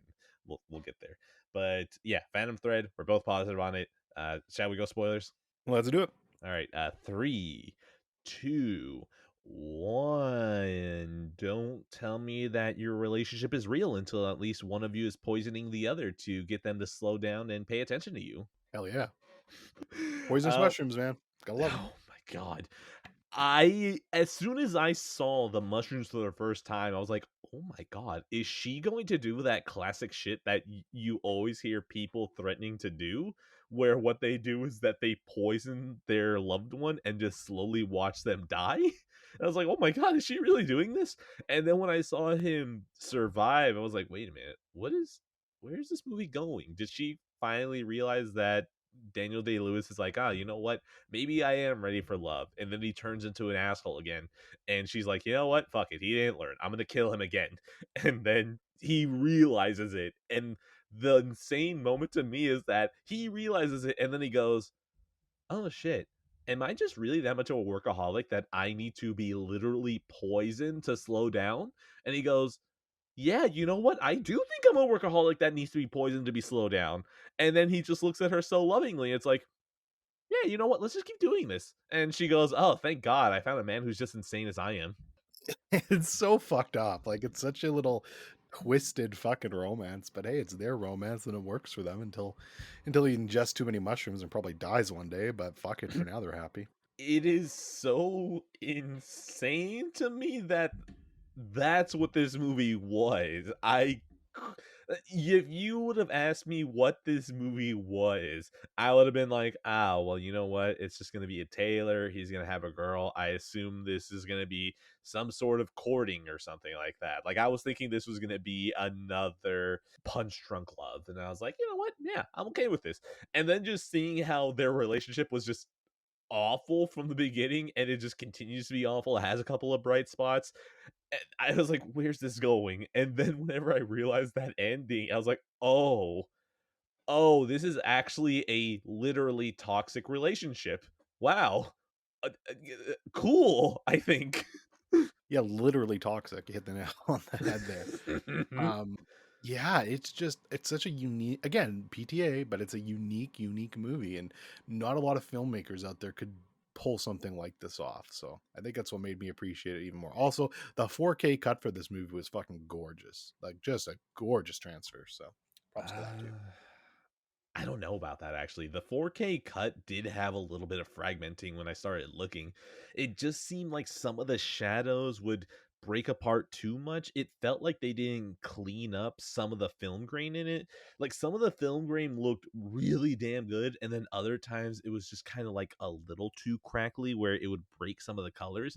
I'm thinking specifically of whenever he goes on the date and picks her up, like the entire background looks nice. Like if I was further back and like squinting, I'd go, yeah, that looks nice.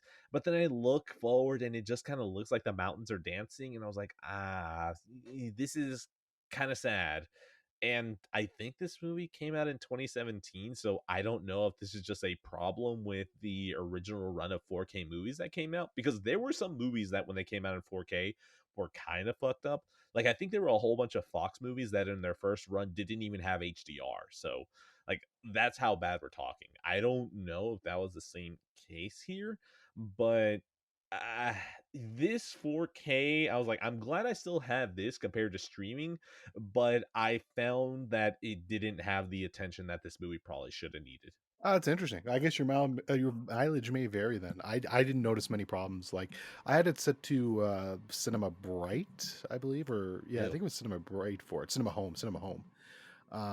And yeah, I hardly ever noticed the film grain. It was there, but it didn't distract from me. Oh, also, just in general, fuck you, Universal. No one wants DTSX, okay? No one wants that shit. Just use Dolby Atmos. Stop being different. Oh my fucking god. Dolby At Atmos, least it, Dolby Vision. That's it. You're done. at least it wasn't a HDR 10 plus or whatever.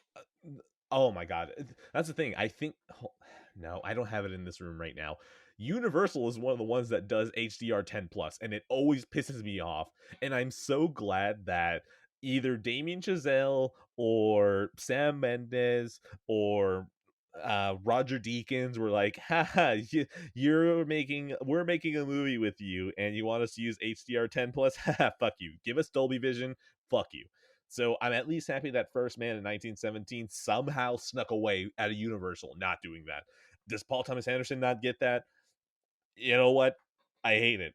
He probably doesn't, because this man has made flop after flop except There Will Be Blood. I think There Will Be Blood is his only movie that was a financial hit. So, god damn it. I hate that maybe PTA just doesn't have enough power except to just get another movie greenlit. Yeah, maybe like he should like team up with like Denny or Nolan or something and get him in the right rooms for Dolby Vision, at least anyways.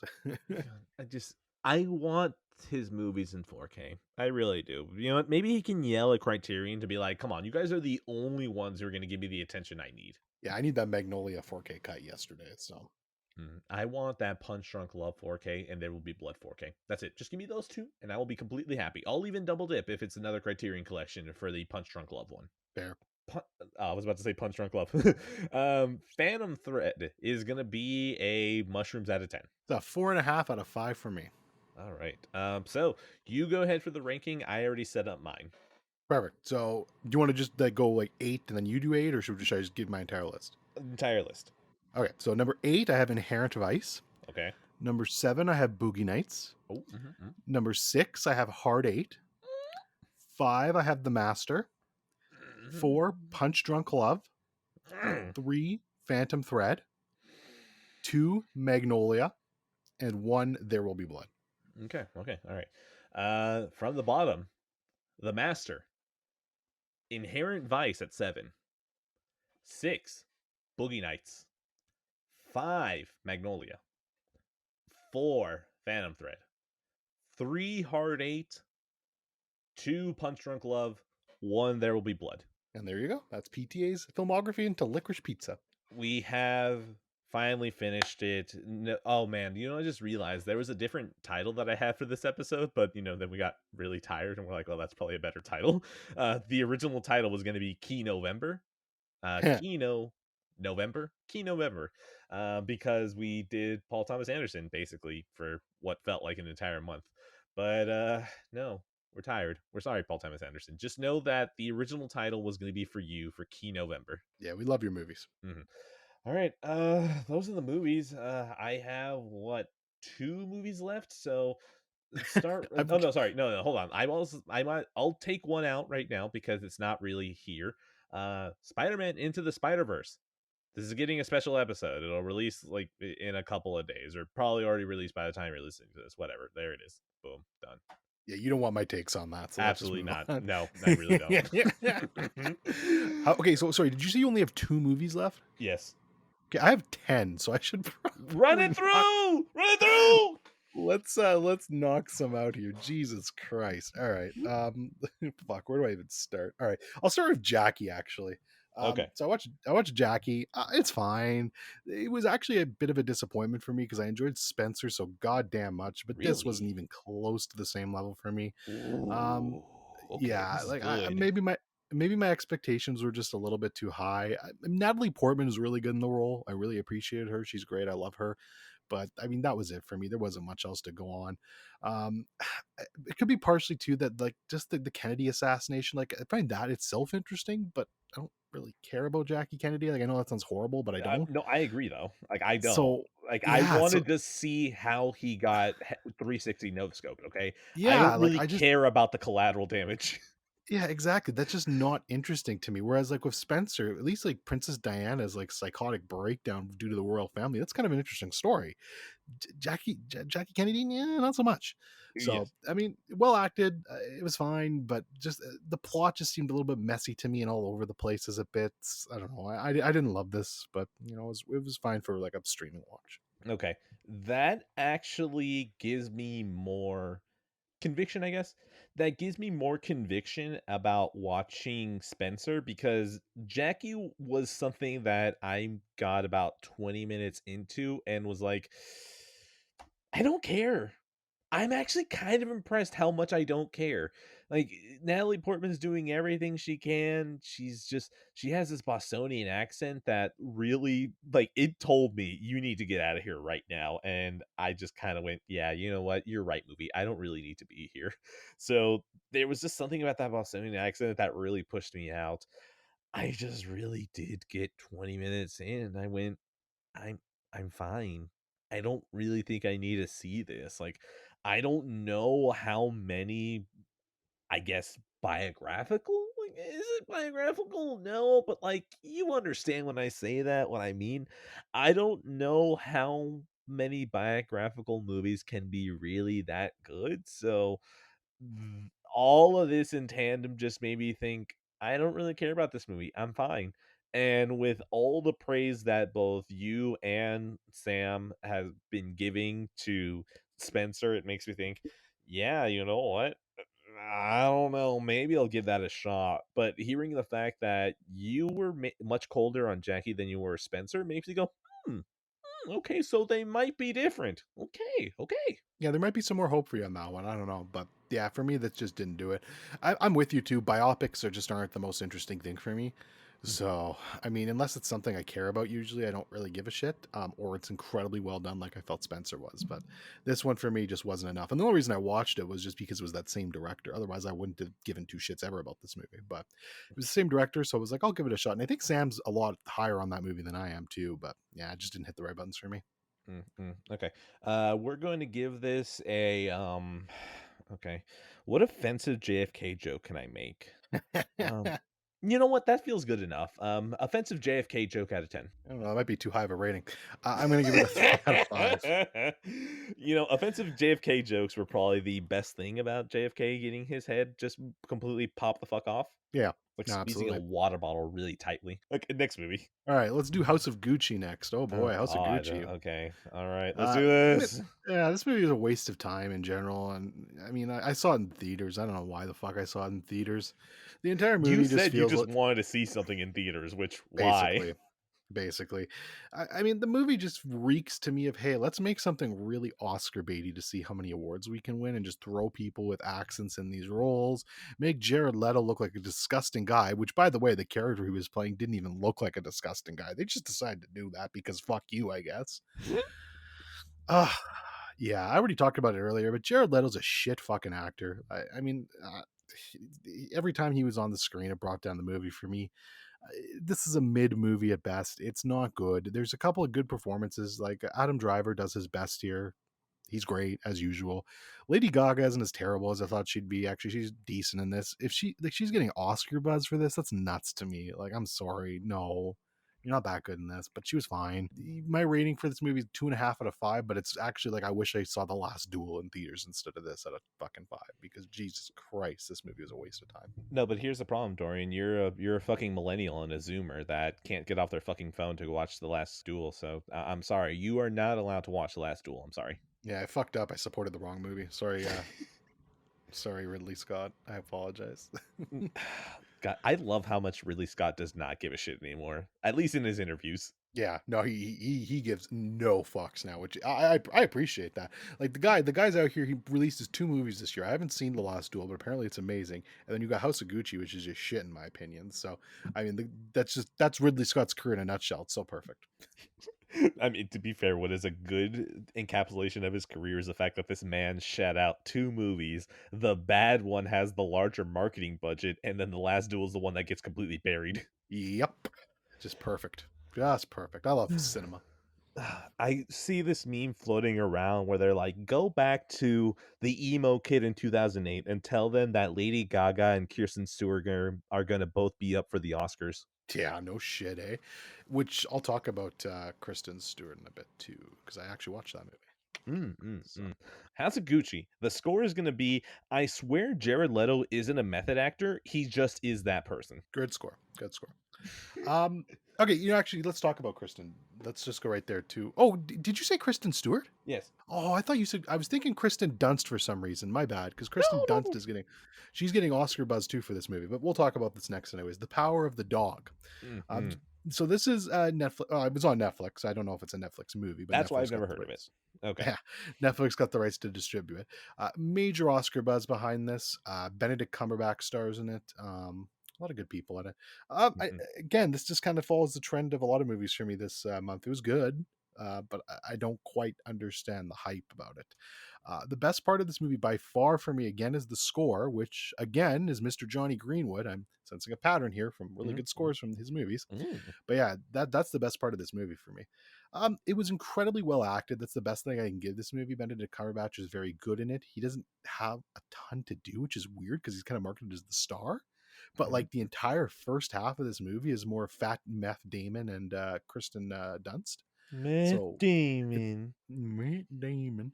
But yeah, and he's great in this, and so is Kristen Dunst. Actually, I don't know if she should get an Oscar for it, but I mean she's good in it. Mm-hmm. But yeah, it's really well acted. The problem is the movie just is so slow to get going, which I'm fine with if you can pull it off. The problem is, once it finally decides to show its hand, there's maybe like 20 minutes left in the movie. No. It's like, okay, you've Oh. definitely shown your hand way too late here because now I just don't give a shit. Like, I really don't. So yeah, I don't know. It's weird that this movie is just getting this crazy amount of buzz for me. I think it's good. I think it's fine, but it's not even close to one of the best movies I've seen this year so far. In other words, that's going to be a skip out of 10 because it's Netflix and it's mid, just like everything else Netflix puts out. Mid out of 10, Netflix out of 10. Yeah, fuck Netflix. All right, moving on. Let's talk about a movie I actually do love, and I love this movie more than I think 99% of people in the world. So let's talk about Nightcrawler. Nope. I Okay. fucking love this movie so goddamn much. So I got a beautiful Mondo Steelbook. I'm doing my collection rewatch. So I was like watching Jakey G's masterpiece here. Mm-mm. And yeah, I fucking love this movie. I've seen this movie so many times now, and I never lose appreciation for it.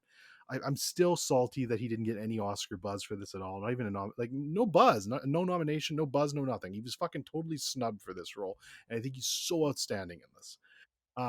Now I am a simp for Jake Gyllenhaal, Yeah. full Oh, yeah. admittal. Oh, So yeah.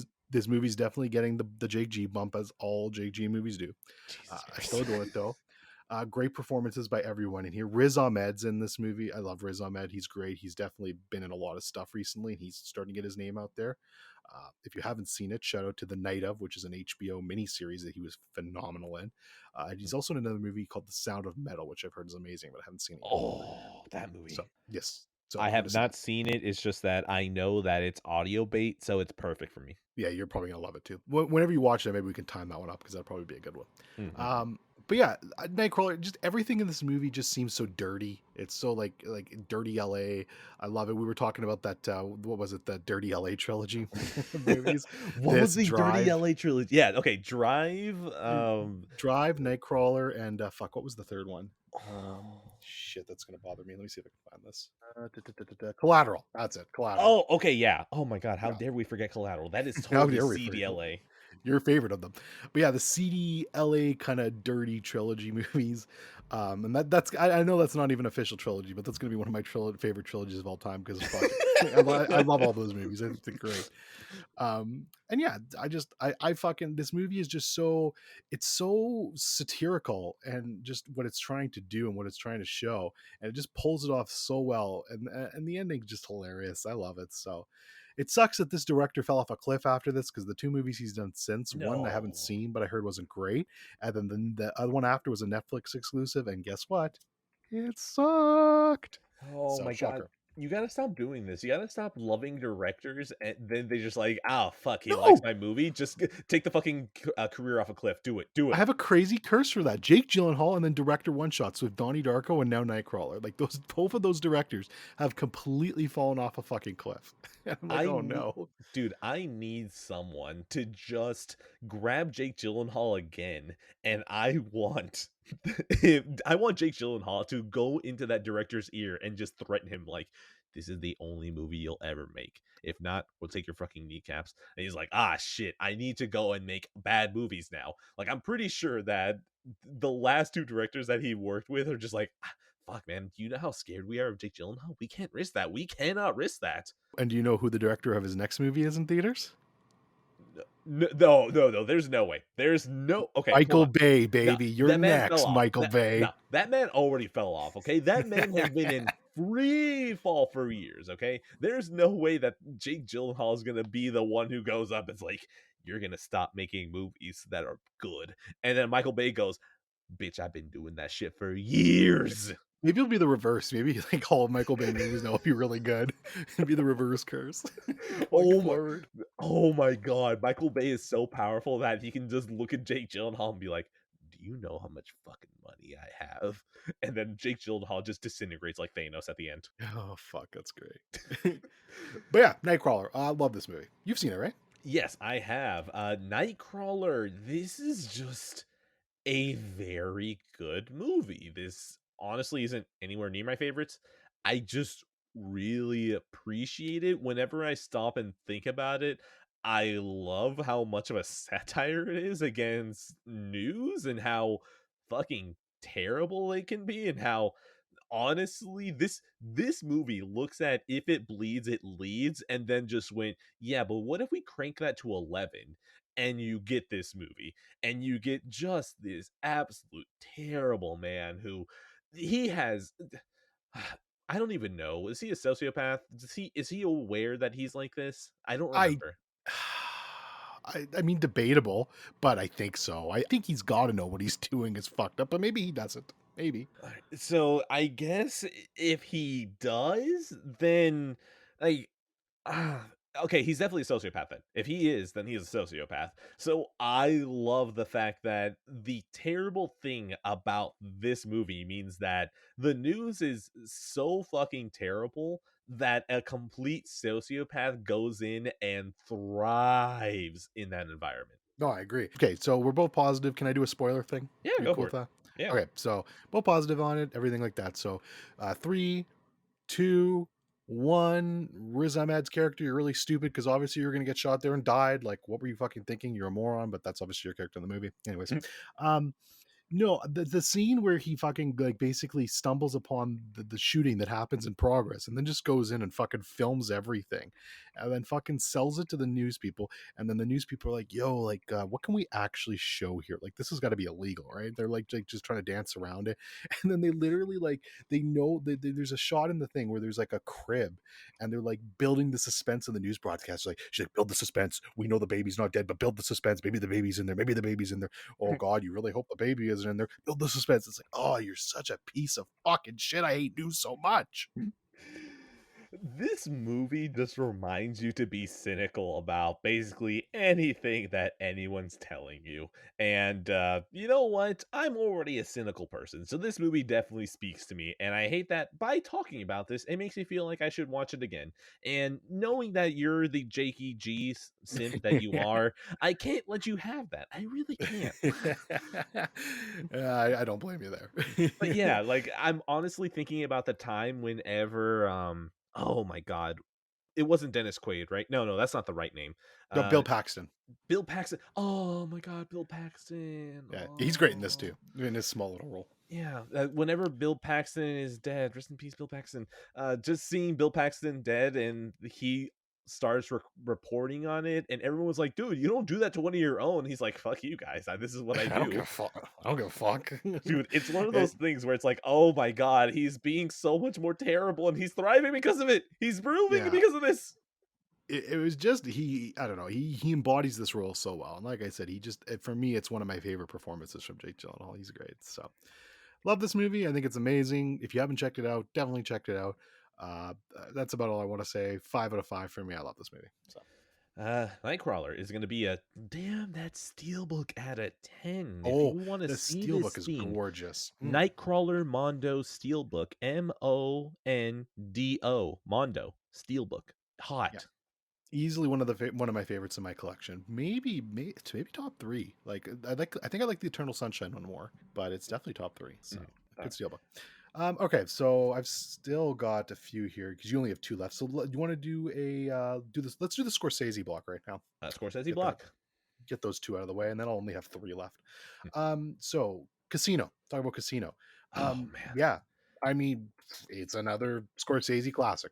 I I have so little to say about this movie because it's just fucking incredible. it's It's another another Goodfellas. Goodfellas where it's just like It really hard to talk yeah. about instead of just being here's all the praise. Yeah, and not only is it fucking there, and then he uses the Vegas cheat code on me. It's like, Mo, I already love the movie. You don't need the Vegas cheat code. But then it throws the Vegas cheat code at me anyways. It's like, well, now I'm fucked. Um, it's great. I mean, I love that De Niro and Pesci are basically playing the same characters from Yes. Goodfellas, just even more assholes Now give them a and more. casino. Yeah, give them a casino, make them even worse. Like fucking, I mean, whatever. Okay, I won't spoil it, but Pesci does some terrible shit in this movie, and yeah, it's just, oh, it's horrible. And yeah, to me, it just kind of feels like a bit more of like a grown up version of Goodfellas. It's not as fun as Goodfellas. It's not as good, but Oh yeah. it's like right below it. Like it's a fucking masterpiece. It's so good. Now, I saw you watch Casino and I was thinking, "Oh man, I should really get to that." And then the weekend hit and I remembered, "Oh yeah, I have to work. There's no way that I'm going to watch that movie in pieces. I am not going to pause that movie, turn around, make sure that work isn't on fire, and then play the movie. I was like, that's not something I want to do. Any single time that I have to pause a movie, I honestly feel like a personal failure. Like I hate it. So I Have wasn't you never going seen to. it? Oh, okay. Casino. Have I seen it? I don't even know how to answer that because like TNT, uh, I've never sat down and watched it without commercials. That Okay, feels I like the see where you're best going. way that I can Yeah, say it fair because enough. have you Yeah, ever fair enough. watched some movies where you go, "Oh yeah, I've definitely seen that movie," and then I go, "Wait a minute. Wait a minute. How is there a scene in this movie that I've never seen before?" And then you realize, "Oh, because they cut it for time." So there's some movies where I may have seen them, but I've been missing like an extra scene where it's like, oh, you guys cut that to fit in the 2 hour run mark. You guys fucking suck. Well, So Casino seems like it'd be a rough one too, because that's a 3-hour movie. So exactly. So I'm pretty sure Casino was probably chopped down. I've probably even seen a whole bunch of pieces in it that whenever I do watch it, I'm really just going to be like, why? Why? So Casino, have I seen it? Probably not, but it also doesn't feel completely true to say that. fair enough. So that's all I have to say. Definitely, like, I mean, we can talk more if you end up watching it again, but 5 out of 5, just pure masterpiece. All right, I'm gonna go ahead and give this a. I've had the 4K for a while. I'll get to it. I fucking swear. Eventually, look, my theater room is set up. I'm done. I can just sit down and watch movies. But of course, somehow, I'm going to end up avoiding a way to do that out of 10. All right, so that was the positive. Now let's have the big fight of the night. Shutter Island. All right, here we Shut. go. Here we go. So Shutter Island is the Leonardo DiCaprio-led thriller from Martin Scorsese back in 2010. Came out the same year as Inception, so a couple of movies for Leo there. A couple of bangers in my opinion. Here's the thing with Shutter Island. So this, I've seen it a few times now. This is so it's funny. Have to rewatching all of Scorsese movies. So there's some directors like PTA that every time they make a movie reinvent themselves. Scorsese's not like that. You know what you're getting into when you watch a Scorsese flick. Shutter Island is nothing like any of his other movies, though. So I can definitely understand why some like hardcore Scorsese fans might have not liked that movie specifically. I think it's fantastic, though. I mean, it's just Leo. Leo again carries the performance. He does such a great job in this role. It's a good little mystery thriller where you're trying to piece together the puzzles of exactly what's going on. And I personally would love to see Scorsese do another thriller like this. I'll say this, like, so again, this is like the second or third time I've seen it. Knowing, like, the first time I ever saw this movie, I knew how it was going to end. I was like, okay, I'm pretty sure I can guess where you're going with this. But for me, that was fine because everything leading up to that was enjoyable. And I like how they pieced it together and kind of threw it at you. That was really neat for it. So, in contrast to a movie like I wrote down here, something like Ex Machina, which I'm not a fan of because I saw from the beginning of that movie where that one was going.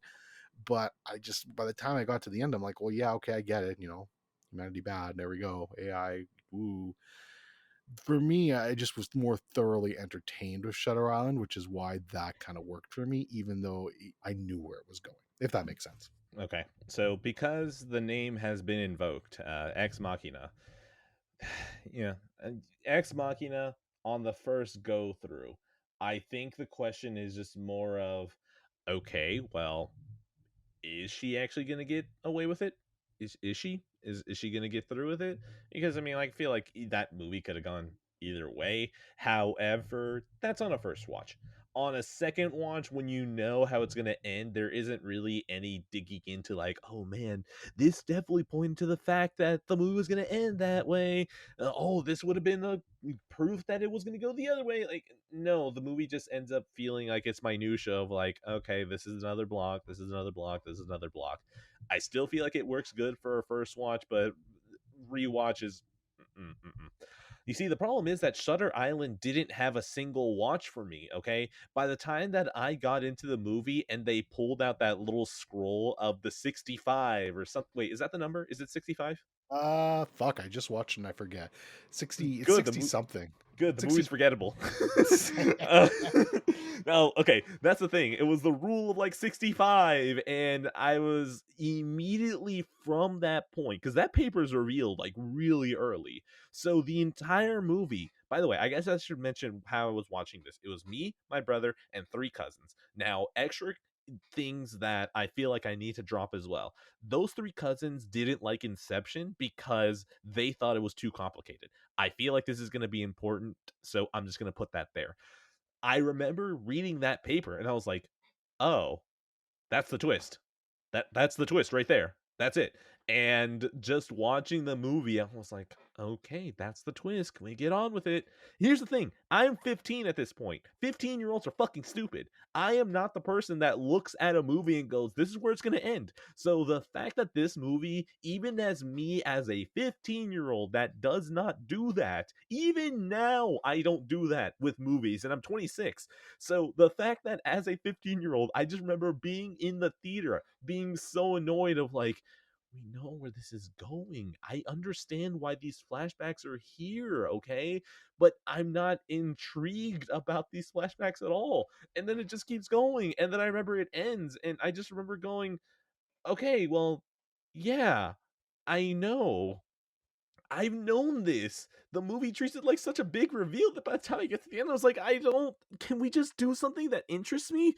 And then it ends, and I was like, well, okay, all right.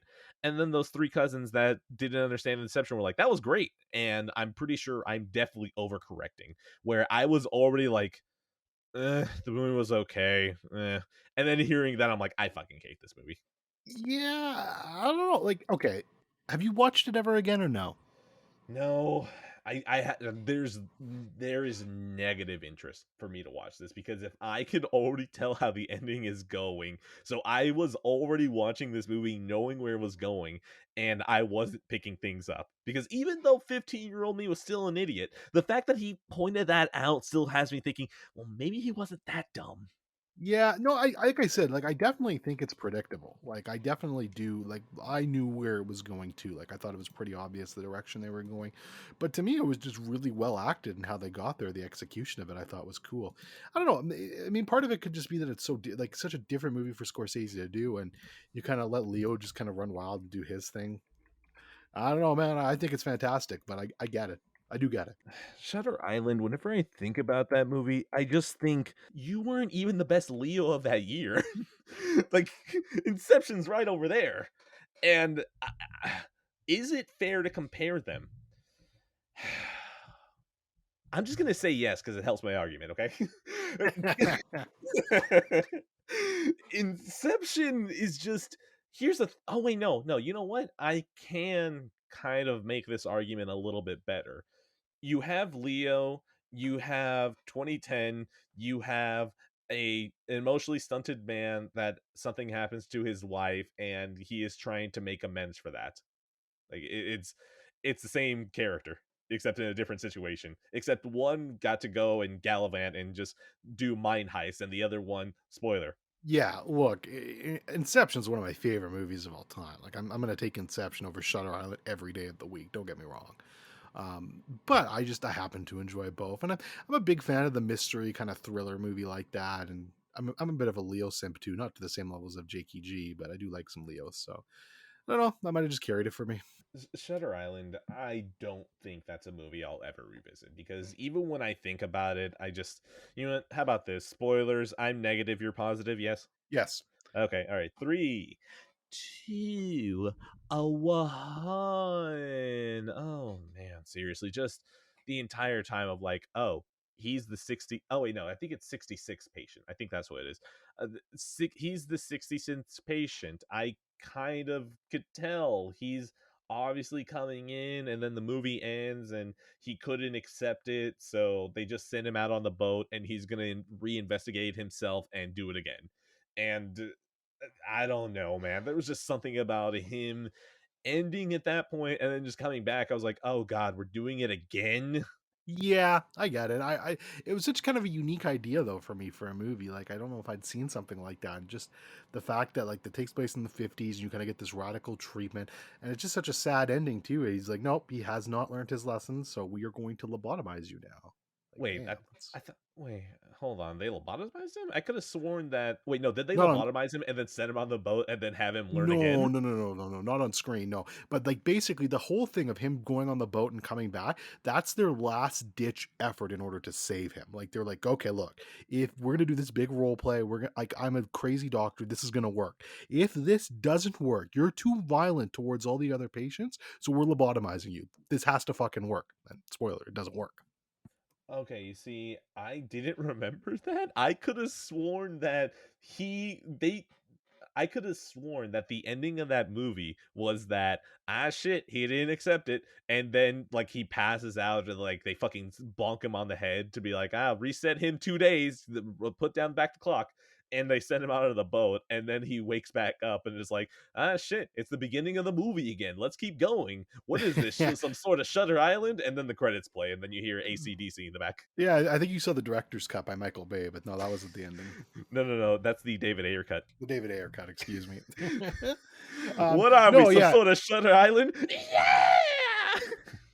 no, it's a lot sadder ending because he basically just explains to him, he's like, "Yo, like this has to work," and then he's like, "Okay, okay, I get it. Like I did it. Like my wife killed my kids. I'm crazy."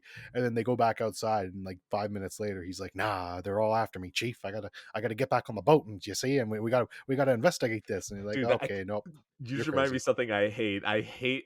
Okay, look, I don't think I hate it all the time. I don't think I hate the 50s rabble, but I think I remember in this movie it specifically grating me for some reason. And I think is Leo doing an accent? Is he doing a Come slight on, accent? Ed. See, you gotta like the accent. See, everything is Mother. going on here.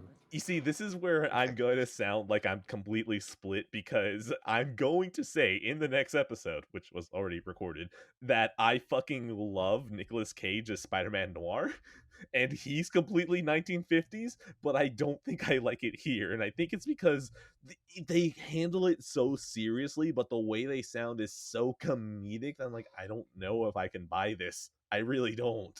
And oh my god. Also, you know what? Leo Leo does worse with this wife death, okay? He does it better in Inception. I'm sorry. Whenever his wife dies in Inception, you just kind of go, shit, I feel really bad.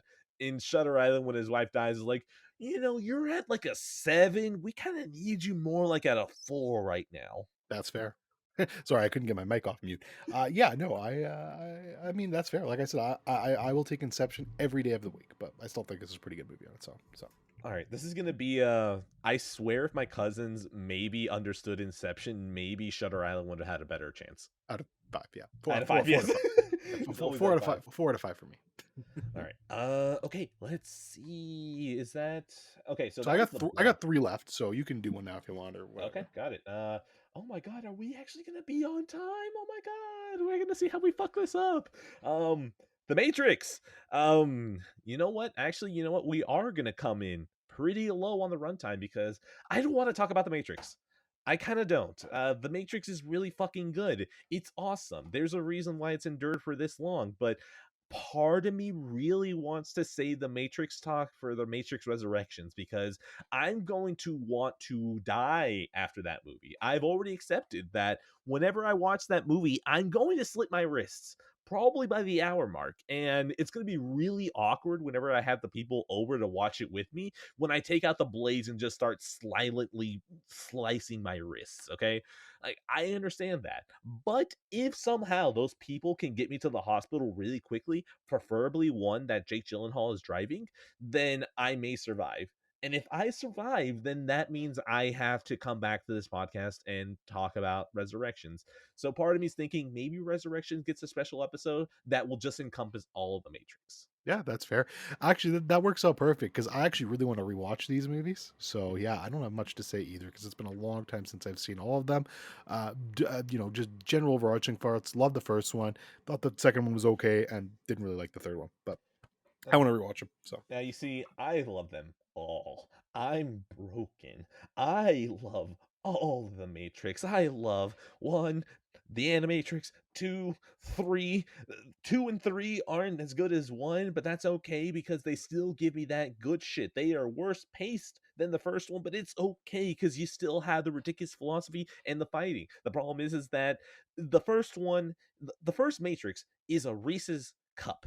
You got the perfect balance of chocolate, you got the perfect balance of peanut butter, and that's okay.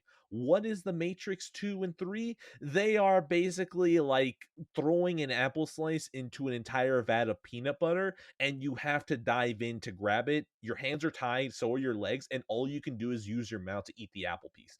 And you know what? I really like apples still. Peanut butter with apples, pretty fucking goated. So I like them all. I can't argue that. I can't argue anything you just said. Cannot argue apple pieces and peanut butter. All right. By the way, I think I have Poot written down for the Matrix on my list of things, so I'll probably hit him up and see if he wants to do that as well. Good old Poot. Shout out Good, to Poot. good man. Part of the Texas episode. Maybe I'll see if I remember to message him, or maybe he hears it here. Which, sorry, Poot, I forgot. This is just what my brain does. So yeah, the Matrix. That's another one off my list. All right. So let's go. I'll talk about Saw. Do you want to play a game? Always, Yes. always. Okay. So yeah, so I got a beautiful 4K steelbook for Saw. So I watched a part of my collection watch. And when I say beautiful, I cannot if you ever want to see the difference in 4K and Blu-ray, or just like non-HDR and HDR in general, or any of that shit, pop in the Saw Blu-ray, because that thing's a pile of shit. Like, it looks terrible. And then pop in the 4K and just see the fucking work they did to that movie. It looks marvelous. Like, it's insane. I don't know how they did it. It's absolutely insane because that's the thing. I think I tried looking it up and I couldn't find how that movie was shot. I could only find the fact that they shot it like on 16 millimeter for, I think, the short film that they did before the movie.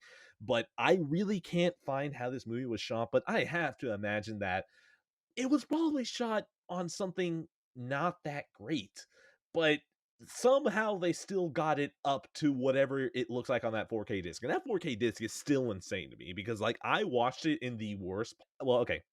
I watched the what could possibly be the worst scene in that movie, at least on the Blu-ray, which is when Adam is walking around in his apartment and using his camera as a flashlight. Yeah. And honestly, that shit is compressed to hell on the Blu-ray, and the 4K clean as hell, absolutely clean. I have no idea what the hell whatever team Lionsgate hires for their 4K discs, fucking best. I don't understand who those guys are, but whatever transfers they're doing, they're the ones that you need to hand shit to. Yeah, get them doing everything. Get them to do the other PTA 4Ks, please. Oh my god, please. But yeah, Saw's a great movie. I really like it. Every time I see Saw, I appreciate it a little bit more. It's really one of my favorite horror movies of all time. Just great execution for obviously something that was made on a shoestring budget. And yeah, man, just more James Wan magic. I mean, you talked about this a bit ago, so I'm not going to go too into depth. I don't have that much more to say. Great movie. I think it holds up so well. And I made the stupid mistake of opening my big mouth and saying, I kind of maybe one day will watch the other Saw movies because I want to see how stupid they get. And then sure enough, I got my package from Ed and he randomly included the 8 film collection in there. Joy. So I guess I will end up watching them at some point, and you'll probably have to hear me bitch about them. So have fun with that, everyone.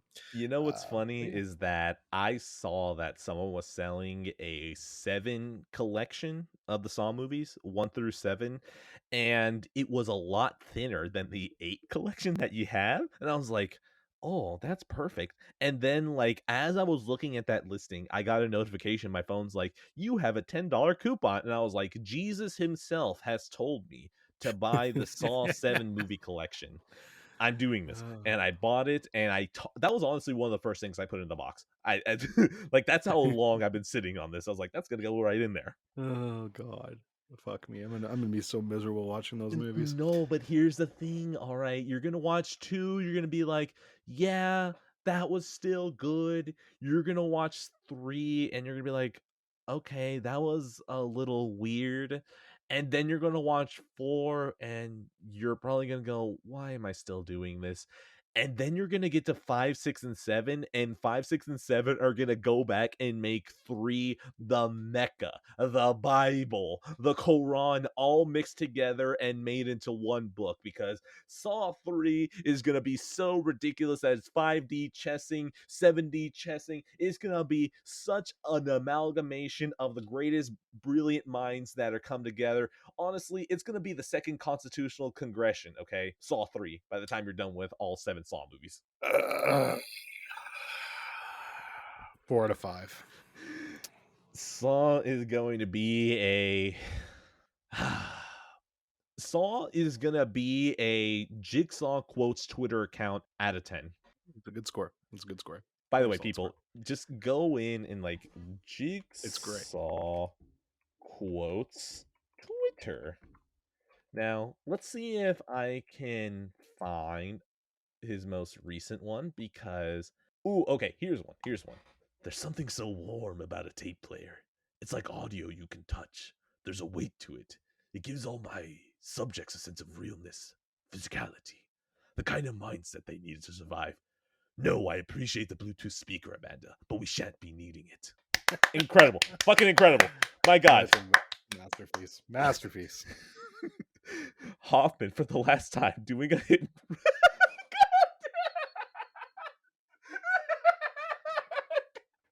I'm sorry, I had to cut most of my. I'm cutting most of my laugh. I'm sorry. I'm just gonna.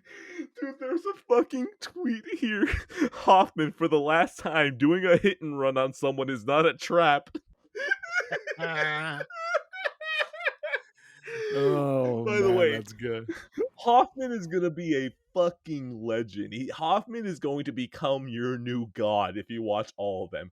Hoffman is something that I'm kind of so pissed that he got so shortchanged in Saw 4 because Saw 5, 6, and 7, this man becomes one of the greatest of all time, okay? This man becomes a fucking legend where you're just like, this is one of the greatest cinematic characters of all time. Does he do anything that special? No. Does he give up? Hell no. Love that man. Oh, I can't wait. I can't wait.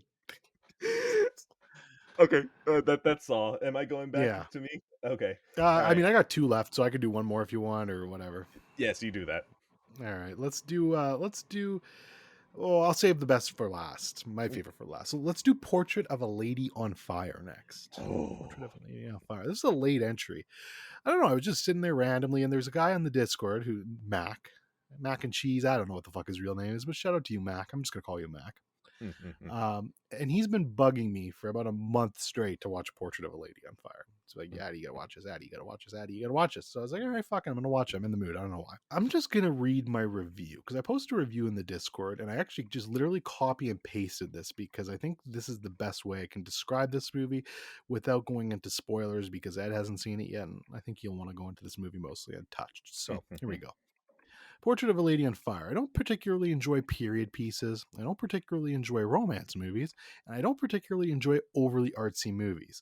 I had some preconceptions coming into this movie, but I was glad to be mostly wrong. This is a fantastic movie that isn't about romance, but about love and what it actually means and feels like to have something wash over you and change your life forever. It's powerful and stunning.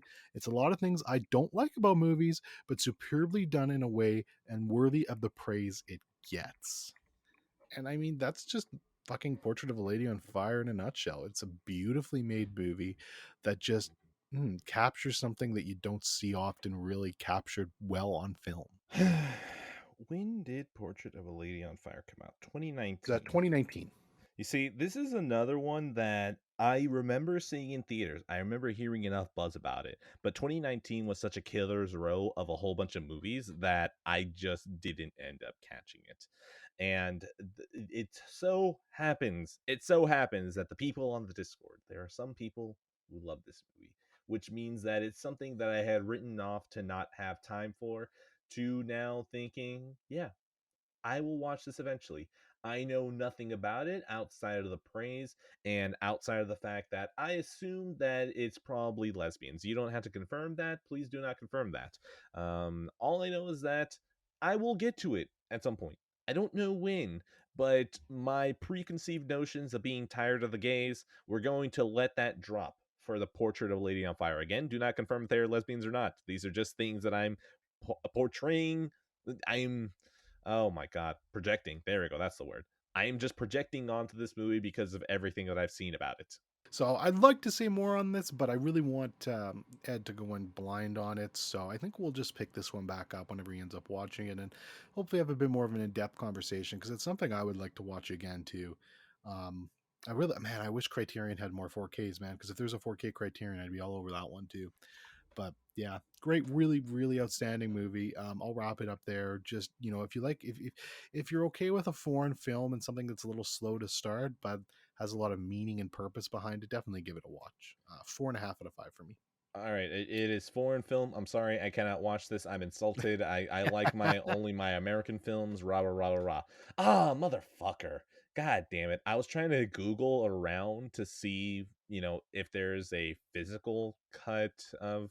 Oh wait, it actually got into the Criterion Collection? Oh, I That's thought why you were. I literally just said that. No, no, you said that, but I don't know why when you said that, my brain thought you were saying that Criterion should put one out. Oh, no, there's a Blu-ray of it, but yeah, I wish they had more 4Ks. Like I want the 4K cut of it, but yeah, there's a Okay, Blu-ray Criterion for it. Yeah. that makes more sense. The one thing as well is that I saw that Hulu has tags on it, and Hulu spoiled it for me. Damn Oh, you, thanks, Hulu. Hulu! Damn it! I Good job, didn't want Hulu. that confirmed. Ah, great, great. Okay, you know what? I'm still going in without any preconceived notions, but now part of me is thinking, hold on, let me see. Amazon, do you still have a sale on Criterion's Portrait? Of course. Oh yeah, I have to type the entire thing because if not, Amazon's not gonna know what the fuck this is. Like, what do you think that Amazon knows what a portrait of a lady on fire is? Oh, it's $20. It is It's 20 still on bucks. sale. It's a good price. I've been spending too much money. I really have. Oh shit, Sunset Boulevard is $18. Stop it. I'm closing this tab. I can't. No. No, no, my credit card looks terrible right now. I can't do this. I can't do this. I want to, but damn it. That's a score, by the way. My credit card looks terrible. I can't do this out of 5. There we go. Yeah, exactly. I don't need to go further into this. Oh my god, Black Friday really fucking bullied me, and you know what? I I hear you. understand. You got the speaker system, so whatever. The sound system ain't gonna pay for itself, okay? And buying a Blu-ray cut of Portrait of a Lady on Fire is not gonna help. Um, okay, am I on my last movie then? Yeah, go nuts. Okay, It's a Wonderful Life. Oh, Um, fuck. this is the only time you will ever hear me say that phrase, only in reference to this movie. Um, I have no idea how the hell this movie is as effective as it is because I am just a person that really likes sad stuff. But It's a Wonderful Life is so overwhelmingly positive that it just wants nothing more for than you to be happy and to enjoy the main character. And I mean, the entire movie opens up with an angel trying to talk to other angels and going, "You're going to help this man, but you need to review his life before you go and help him so you can help him." And it's so weird that this entire movie is just this retelling of a man's life, and you just want nothing more than for everything to work out perfectly for him. And it is so endearing that it works. It actually works. And here's the thing, there was definitely some. Okay, so I should probably explain how I watched this movie. I watched it like in seventh or eighth grade, and I remember liking it enough. But here's the problem: when you watch a movie during class, that means you're going to be watching it in pieces, which, tying back again, do not fucking watch movies in pieces. It just does not feel right. You just want to be able to sit down and watch the entire thing. And It's a Wonderful Life was that for me. I remember watching it like the third day in a row, and you get to that ending, and I was like, yeah, you know what? That was good. I actually can watch movies in black and white. I won't do it often, but yeah, I can do this. So this is the first time since eighth grade that I've actually watched this movie, or seventh grade. I don't even remember anymore. It was definitely middle school, but this is the first time I watched it in so long, and I love this movie. This it's so funny to me that somehow It's a Wonderful Life is a movie that I think lost its copyright, and then NBC went, perfect, whatever, fuck it, who cares, just put this on at Christmas movies, just put it during Christmas time, it's okay, who cares, right? uh, it's funny to me that this movie that was completely forgotten about but then made relevant by a network just playing it over and over again stays in the collection while Phantom Thread gets kicked out. I'm so sorry, Phantom Thread. This somehow just speaks to me more. I'm so sorry. But yeah, It's a Wonderful Life is just an overwhelming positive bubble of happiness that then dips into just legitimate sadness, and then it probably has the most happy tear inducing ending that I've ever seen. Such a shame I haven't seen this yet because I would have loved to contribute more to this conversation. So I'll just have to pick it back up when I do. I actually do plan to watch this, hopefully before Christmas. I've been seeing that 4K Steely go up quite a bit and cheap actually too. So I want to watch it because I have it on it's on Crave here. So I'm going to see if I like it, and if I do, I'll probably end up grabbing that Steely too. But I've heard a lot of good things. I've heard it's a seminal Christmas movie. I mean, I'm like Ed. I don't usually like the fucking happy stuff. I like the depressing stuff. Yep. So we'll see if it can crack my cold, dead heart. Here's the thing, it dips hard into it for a little bit. And that's the thing. I don't want to show hand too much, but there is something that I think it's because of the setup for this movie. The very beginning just kind of tells you this is where we're headed. We're going to get back to it, but we're still going to show everything else. So I do think this is one that is going to hit for you because it probably won't hit as hard for me. Like, that's the thing. Cause like this is actually, hold on. Like, I had to stop and think about it and try and figure out where is this movie? And I think I put it as my sixth favorite movie of all time. Like, I actually had to reevaluate where my movies were.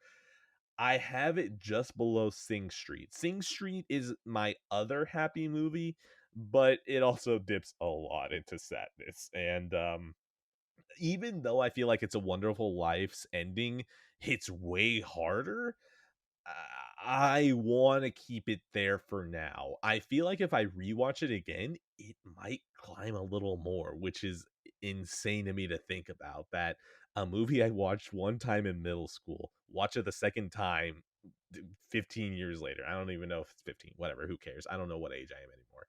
To watch it so many years later and to have it just become something that I want to rewatch yearly, that's fucking insane to me. I don't understand how to explain this at all.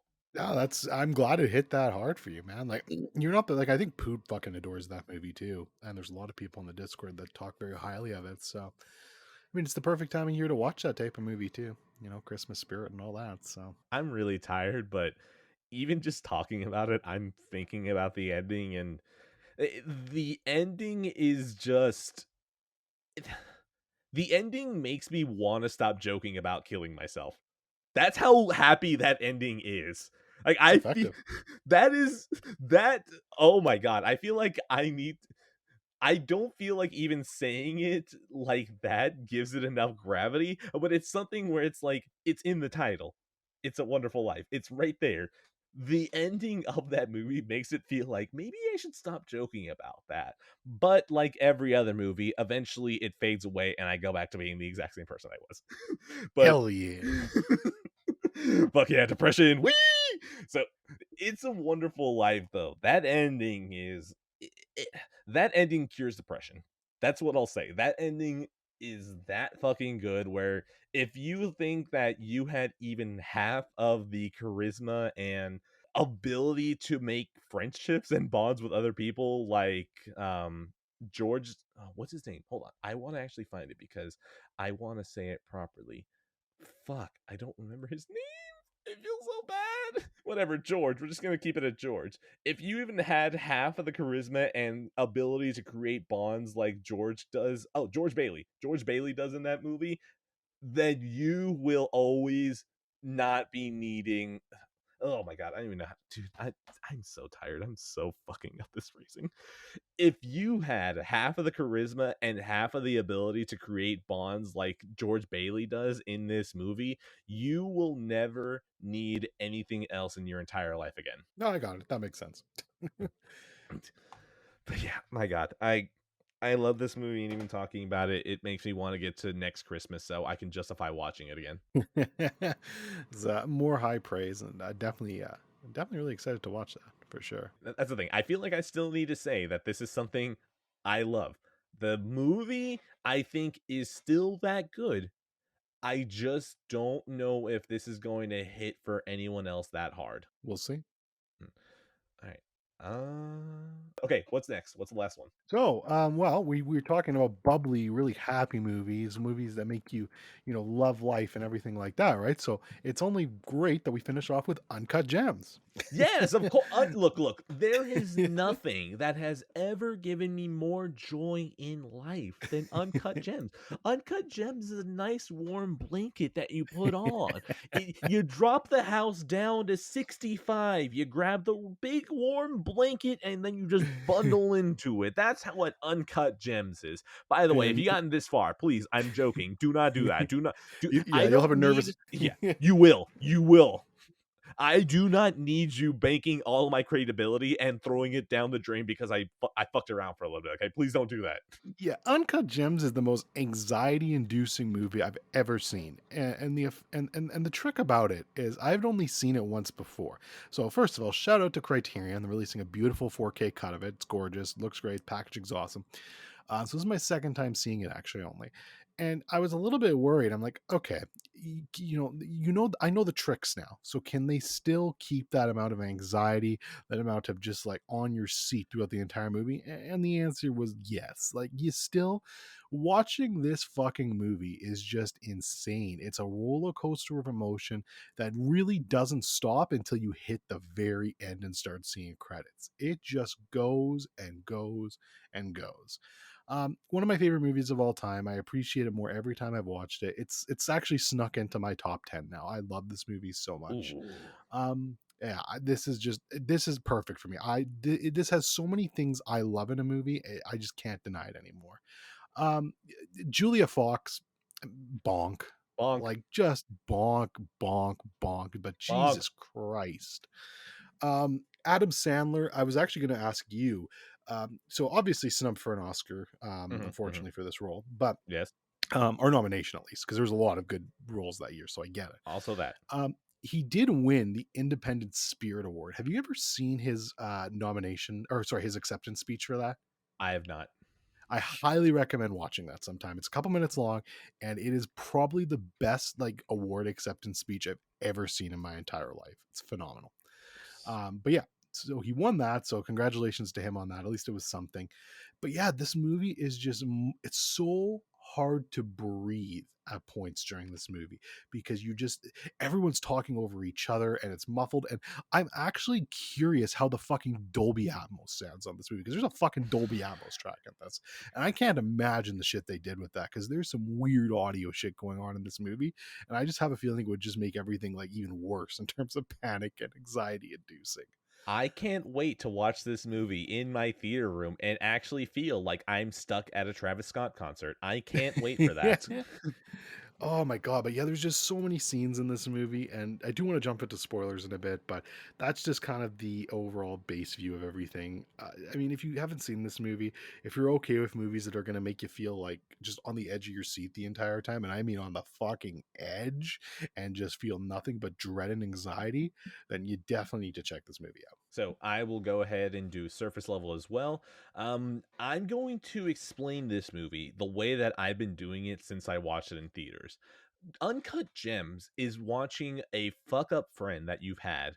He does a lot of good stuff for you. You know that he's not exactly the best person, but he's really useful, so you still keep him around.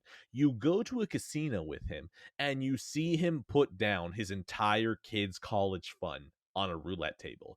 And you're just yelling at him like, "Are you fucking stupid? What is wrong with you?" And for some reason, this roulette table is like 7 miles long. So this ball is spinning for a while. So you have a good amount of time to yell. The ball drops and you realize that he won. And you're just like, what? It, that worked out for you. Oh my God. That actually, yeah, grab the money. Let's go. We're good. We're completely. Why are you putting your money back on the table? What are you doing? And then he just spins again. You're like, no, you fucking moron. And then you just repeat that for 2 hours. And it's one of those movies that it is honestly perfectly paced to not numb you to the fact that he just keeps doing this shit. Like, it balances that perfect line of ratcheting up tension, ratcheting up tension, ratcheting up tension, release, release, release, ratchet it up again even harder this time. This movie is a pressure cooker of stress. And by the time you get to the end, it's not a happy ending, but when you get to that end, you're like, I'm happy at least though. Yeah, you can finally exhale a little bit, like, Jesus Christ. Like, okay, at least we know it's not going to start up again. Yeah, no shit. Okay, so we're both very positive then? Yes, So very. that's the takeaway there. All right. So I'm gonna go into spoilers then. 3, 2, 1. Was there any other way for this movie but Howard getting shot in the fucking head and dying? Probably The not. gun is basically off screen. Like, Yes. the barrel It's so great. barely shows up, and your brain doesn't even have enough No, time to register, oh, that's a gun.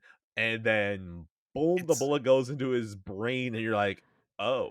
it's so fucking well done. And it actually makes me sad I didn't see Good Time first. Because Good Time, you kind of get the opposite. So you get the pressure cooker, it's the same sort of thing. But, Patterson might have a fate worse than death. He's going to jail, but he survives the night, right? He kind of gets out of there and survives. And you kind of think they're going the same way with Uncut Gems.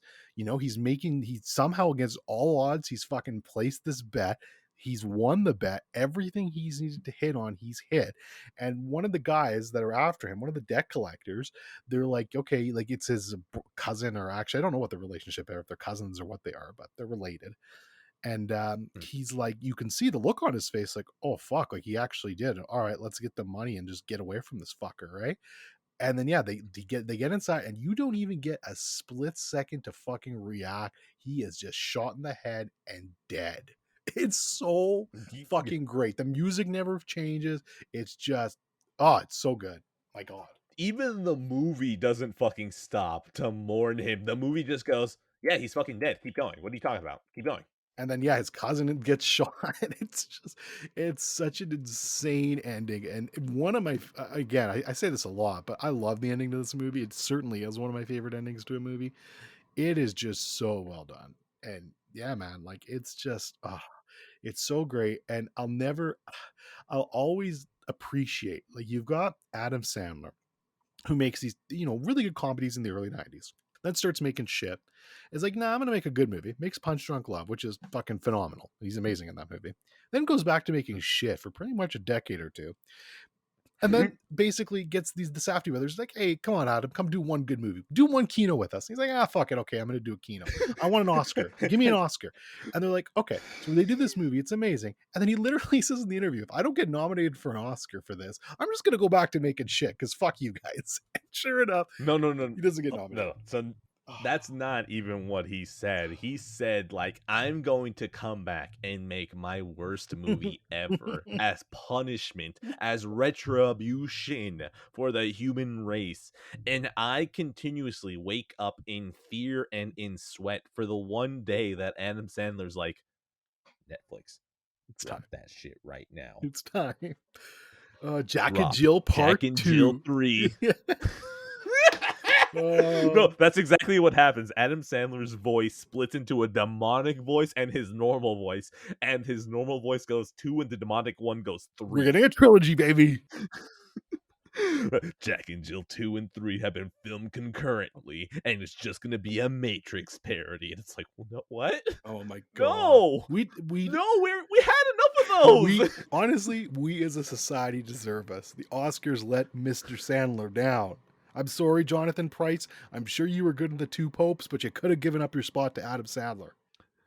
Frustrating. I needed any of you to give up a spot for this, okay? Because now we're on the clock, okay? Adam Sandler is going to call Mr. Papa John, okay? Mr. Papa John has been eating pizzas this entire time during COVID, okay? He is amassing power, okay? And Adam Sandler's going to tap that power. I don't know how yet, but we just need to make sure that they never cross paths, okay? This is going to be nuclear fission, and I'm terrified of what comes out of it. Oh, we're all dead.